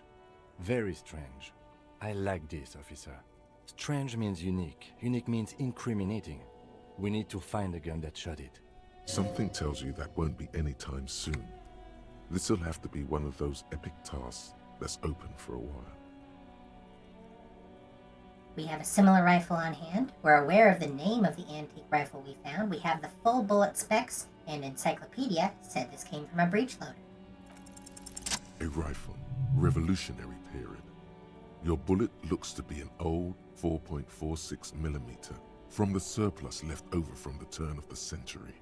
Probably an antique or a retrofitted antique. Make? The 4.46 caliber was widely used with the Belmargrave rifle, a Revacholian manufacturer. The BM dominated the battlefields of the Insulindian theater of the anti-centennial revolution 50 years ago. Incidentally, you have just such a rifle with you. The dusty old thing you found hidden in the basement below the commercial area. It's unusable, sadly. If it were, the bullet would probably fit the chamber. Is anyone still making these rifles? No, but Zeliger, a major firearm manufacturer, ended up with a surplus after the war. So there are still a lot of these old military rifles floating around, usually broken. The quality was appalling. Who uses Belmargrave rifles these days? Antiques enthusiasts, guerrilla fighters in distant countries, a few lucky jamrock bangers. You're looking for the same thing you found in that hidden weapons cache, only in working order. What are you thinking? Bullet? I think I know where this came from. Okay. And? The shot probably came from a Belmargrave rifle. An antique. That makes sense. There can't be many breech-loading rifles floating around in Martinez, or anywhere in Revachol, really. Why not? Sure, there's some arms trafficking, but the laws prohibiting the use of breech loaders we inherited from the monarchy have been effective, from what I've seen. Some new RCM recruits get impatient with their muzzle loaders once they've trained with military-grade weapons, but they realize it's worth it in the end. Prohibiting peacetime law enforcement to front-loaded rifles is a policy enforced by the Moralist International in all the nations of the Real Belt. Makes you consider every shot. I like it. Imagine if everyone, cops, citizens, had access to firearms that could shoot multiple rounds without pausing to reload. After the first shot, the second, third, and so on come much easier. Yes. Imagine that. But back to the investigation. Seems we're looking for an antiques enthusiast. Doesn't seem that likely, but we'll check out all possible leads. Next step, finding the gun itself. Alright. Now we'll talk to Tommy. Or we'll look at this thought first. The Lawjaw. Bringing of the law. Lawjaw. Okay, so we now know why you have Lawjaw. Why you say the law in a weird manner. And why your jaw does that thing. You had polio as a child. You hadn't gotten vaccinated. It must have been right after the revolution. Not a lot of vaccine going around then. So you got infantile paralysis due to polio, and this jaw thing is a complication from that. Admittedly, it's not very funny, but you overcame it. This little infant survived and became a sharp-shooting super cop. So, fuck you, polio. Indeed. And that gives us a learning cap for hand-eye coordination. Succeed at all hand-eye coordination passives, so we're going to know a lot about guns. But it does unfortunately give us a -1 to rhetoric. I'll accept it, even though we need rhetoric. Now we'll talk to Tommy. Then Joyce.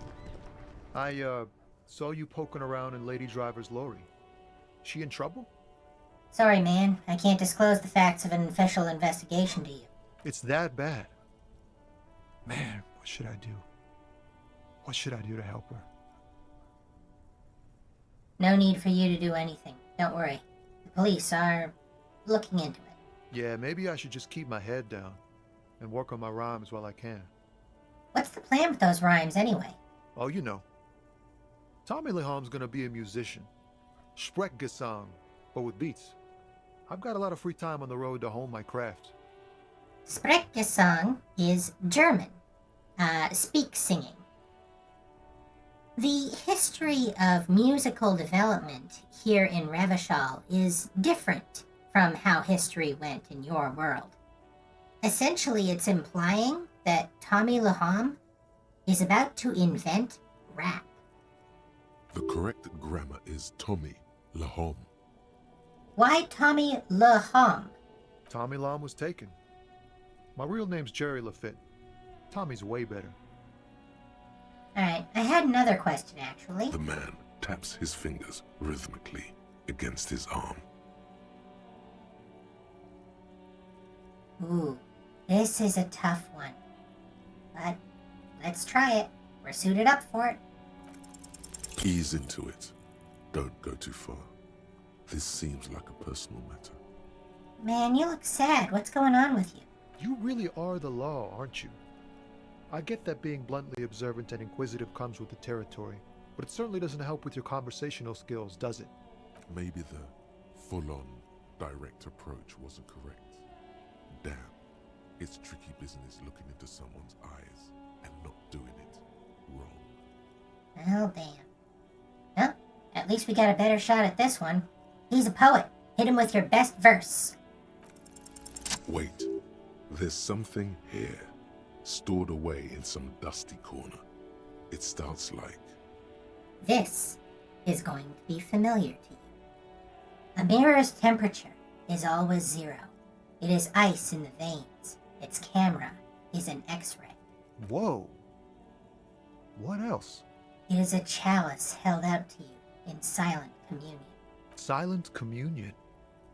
That's good. He's transfixed by the words. Where gaspingly you partake of a shifting identity, never your own.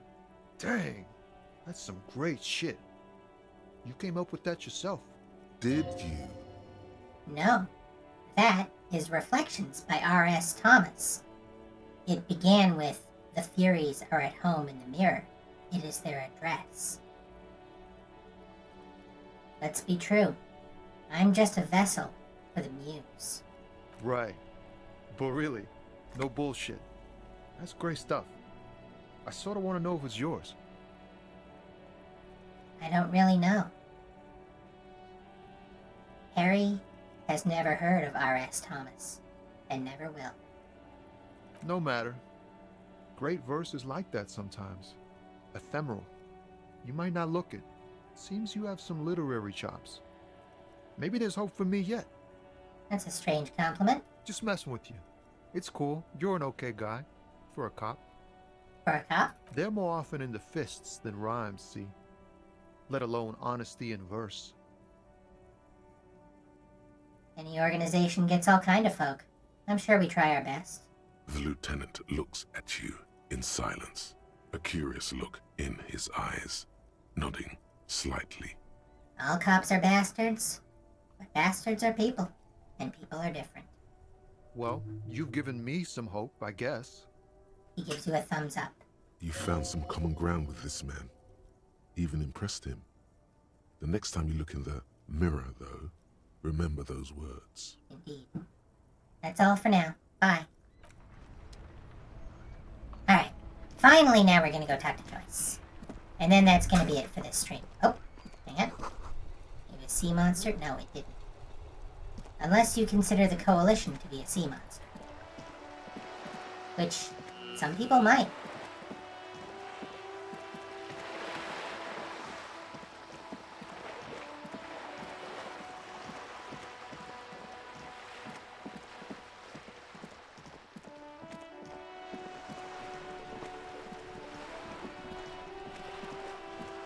Alright, we did the thing. Now spill. You're back. Good. What can I help you with? I spoke with the lorrymen at the roundabout. Yes, my eyes on the harbour have sent word to that effect. What have you discovered? Where exactly are these eyes located? It doesn't really matter, and I do apologise for the surveillance. Wild Pines can't afford to be blind at a time like this. One of the tall buildings overlooking the roundabout, most likely. That would give them a read on the entire quarter. In any case, it's a relief to know someone has looked into it. If I may ask, will there be an official investigation? I assume you discovered there is an operation. If there is an investigation, it will be part of an ongoing operation, subject to confidentiality. I am sure you understand. If she can keep secrets, so can we. Of course, detectives. In any case, you've held up your end of our arrangement. I trust you with the rest. Now it's my turn. I wouldn't normally break protocol like this, but the situation demands it. If you don't solve this murder, I'm afraid we may have a bloodbath on our hands. The words bloodbath sound cold in her mouth. They taste of iron and strawberries. What was that about a bloodbath? Yes. I'm afraid this strike may descend into a small-scale civil war, with possible consequences for all of Rivershoal West. Since you are sharing, ma'am, this is also the RCM's worst-case scenario.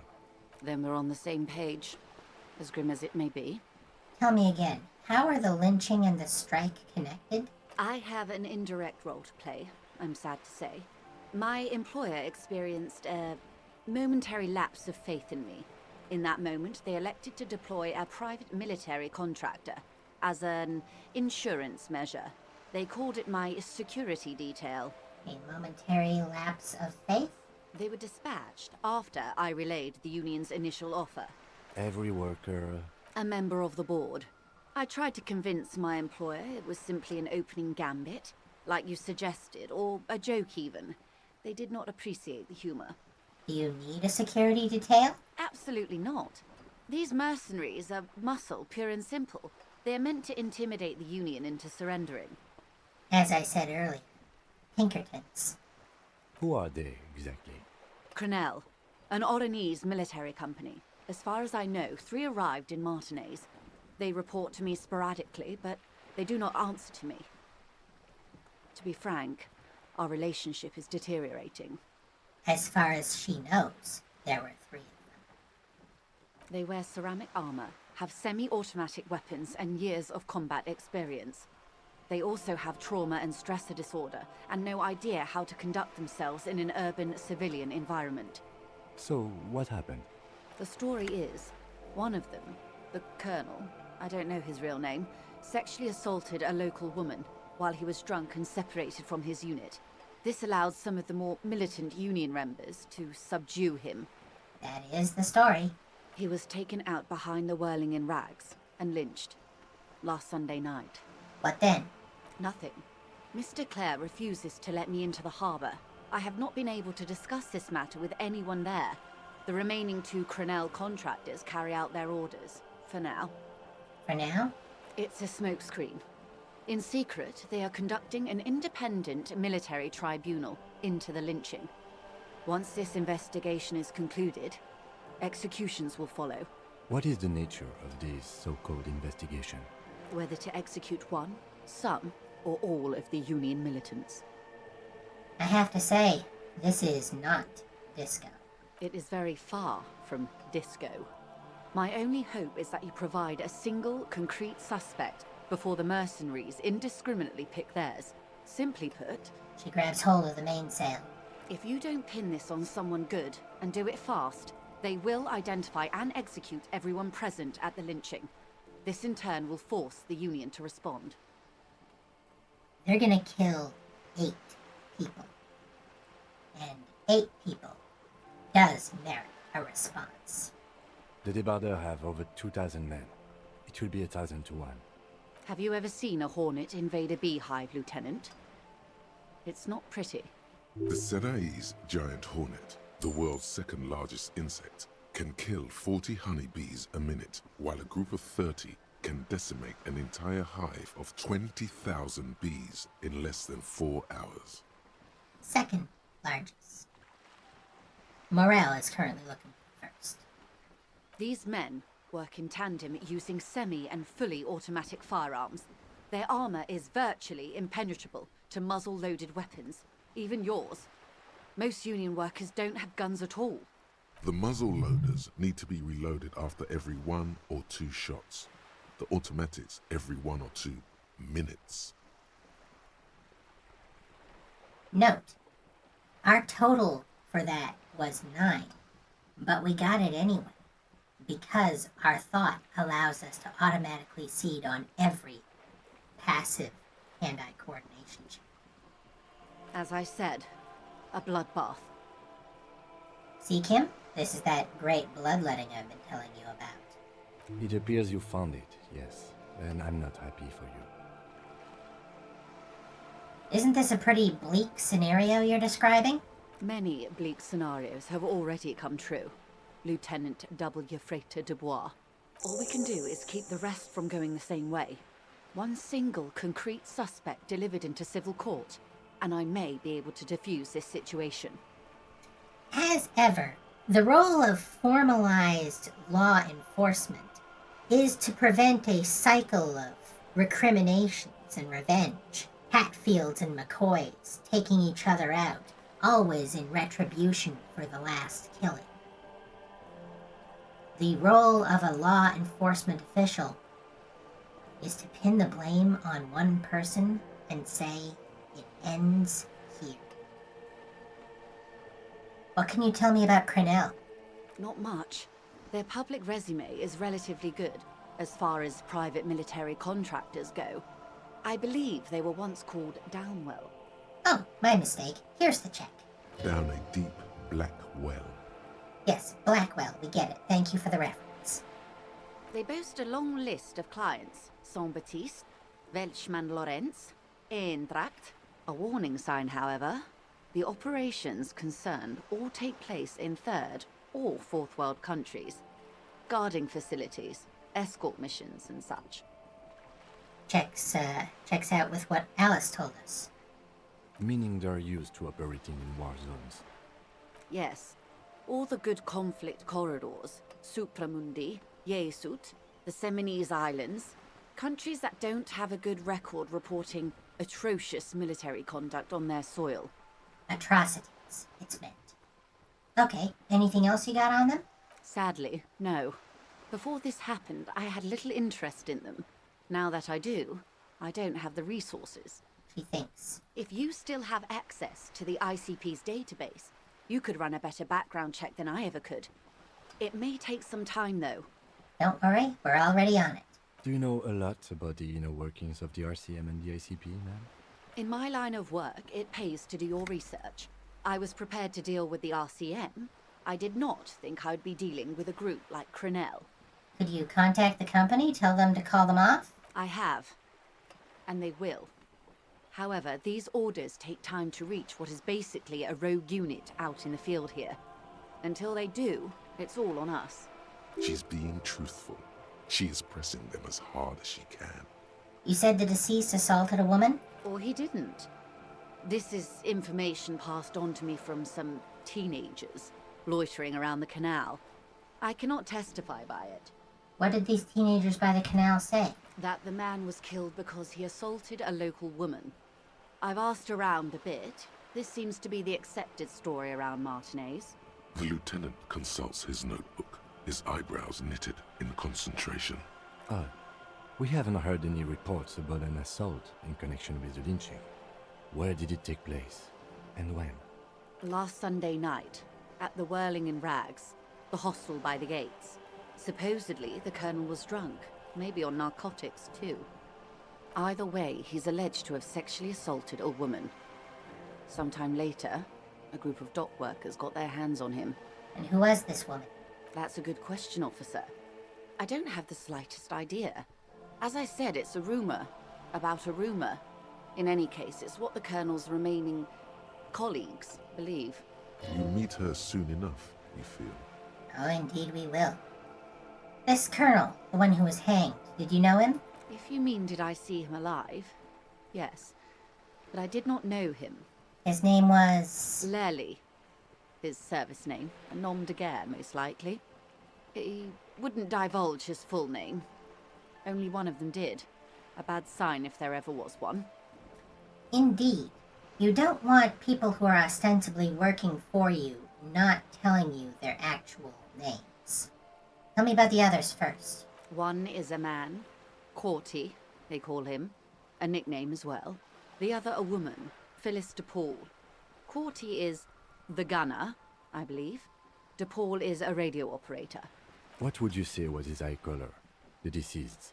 She closes her eyes, trying to picture the man's face, then shakes her head. I can't remember. There's a pang of regret to her voice. The lieutenant was testing her, asking a small detail first to see if she knew him better than she let on. She passed. That's all right, ma'am. Anything else? Nationality? What would you say was his age? He was 40. Or 50. It's hard to say which. He had a combat injury on his lower jaw. It made it difficult to estimate his age, or gauge his facial expressions. As ever, a dark mirror. We know we have a problem with our jaw, which is probably what led to us adopting the expression. Lely also had problems with his jaw. It makes it difficult to gauge his facial expressions. He is, as ever, a version of us. Ask not for whom the bell tolls, I guess. Indeed. This matches the dental reconstruction we saw on the body. What else? Nationality? Accent? He was, Occidental, I think. Light brown hair, a mixed accent, Oranese, or Messinian, maybe. His injury gave him an accent all his own. And that seems to corroborate the ethnicity we gave. The lieutenant is pedantically happy about it. Like a crossword puzzle solver, or a master at the guessing game, Peng. Where are the remaining 2 mercs now? They've gone to ground, as it were. I don't recommend seeking them out. For one, they're almost certainly armed to the teeth. They don't have the same respect for the Revachol citizens' militia as I do. To put it bluntly, they think you're vigilantes. Ghetto savages. It will not be a fruitful meeting. We still need to know where they are. You're likely to run into them eventually. When that happens, I'll be in a better position to mediate if I don't appear involved. We get a bonus to this check. Sent by the Pines, clothes didn't fit right, scab leader, bad acting, didn't pass background check. One is obviously the scab leader at the harbor gates. The one chanting the idiotic slogans. He's barely maintaining his disguise. Indeed. The other has a vantage point in a building south of the roundabout. They were keeping tabs on you while you were canvassing the lorry drivers. One must be the goon in ill-fitting work clothes by the harbor gates, the scab leader. That may be so. I still hope you heed my advice. There's no need to kick the hornet's nest. For all your talk of averting this catastrophe, the situation at the gate is a powder keg. Does this not bother you?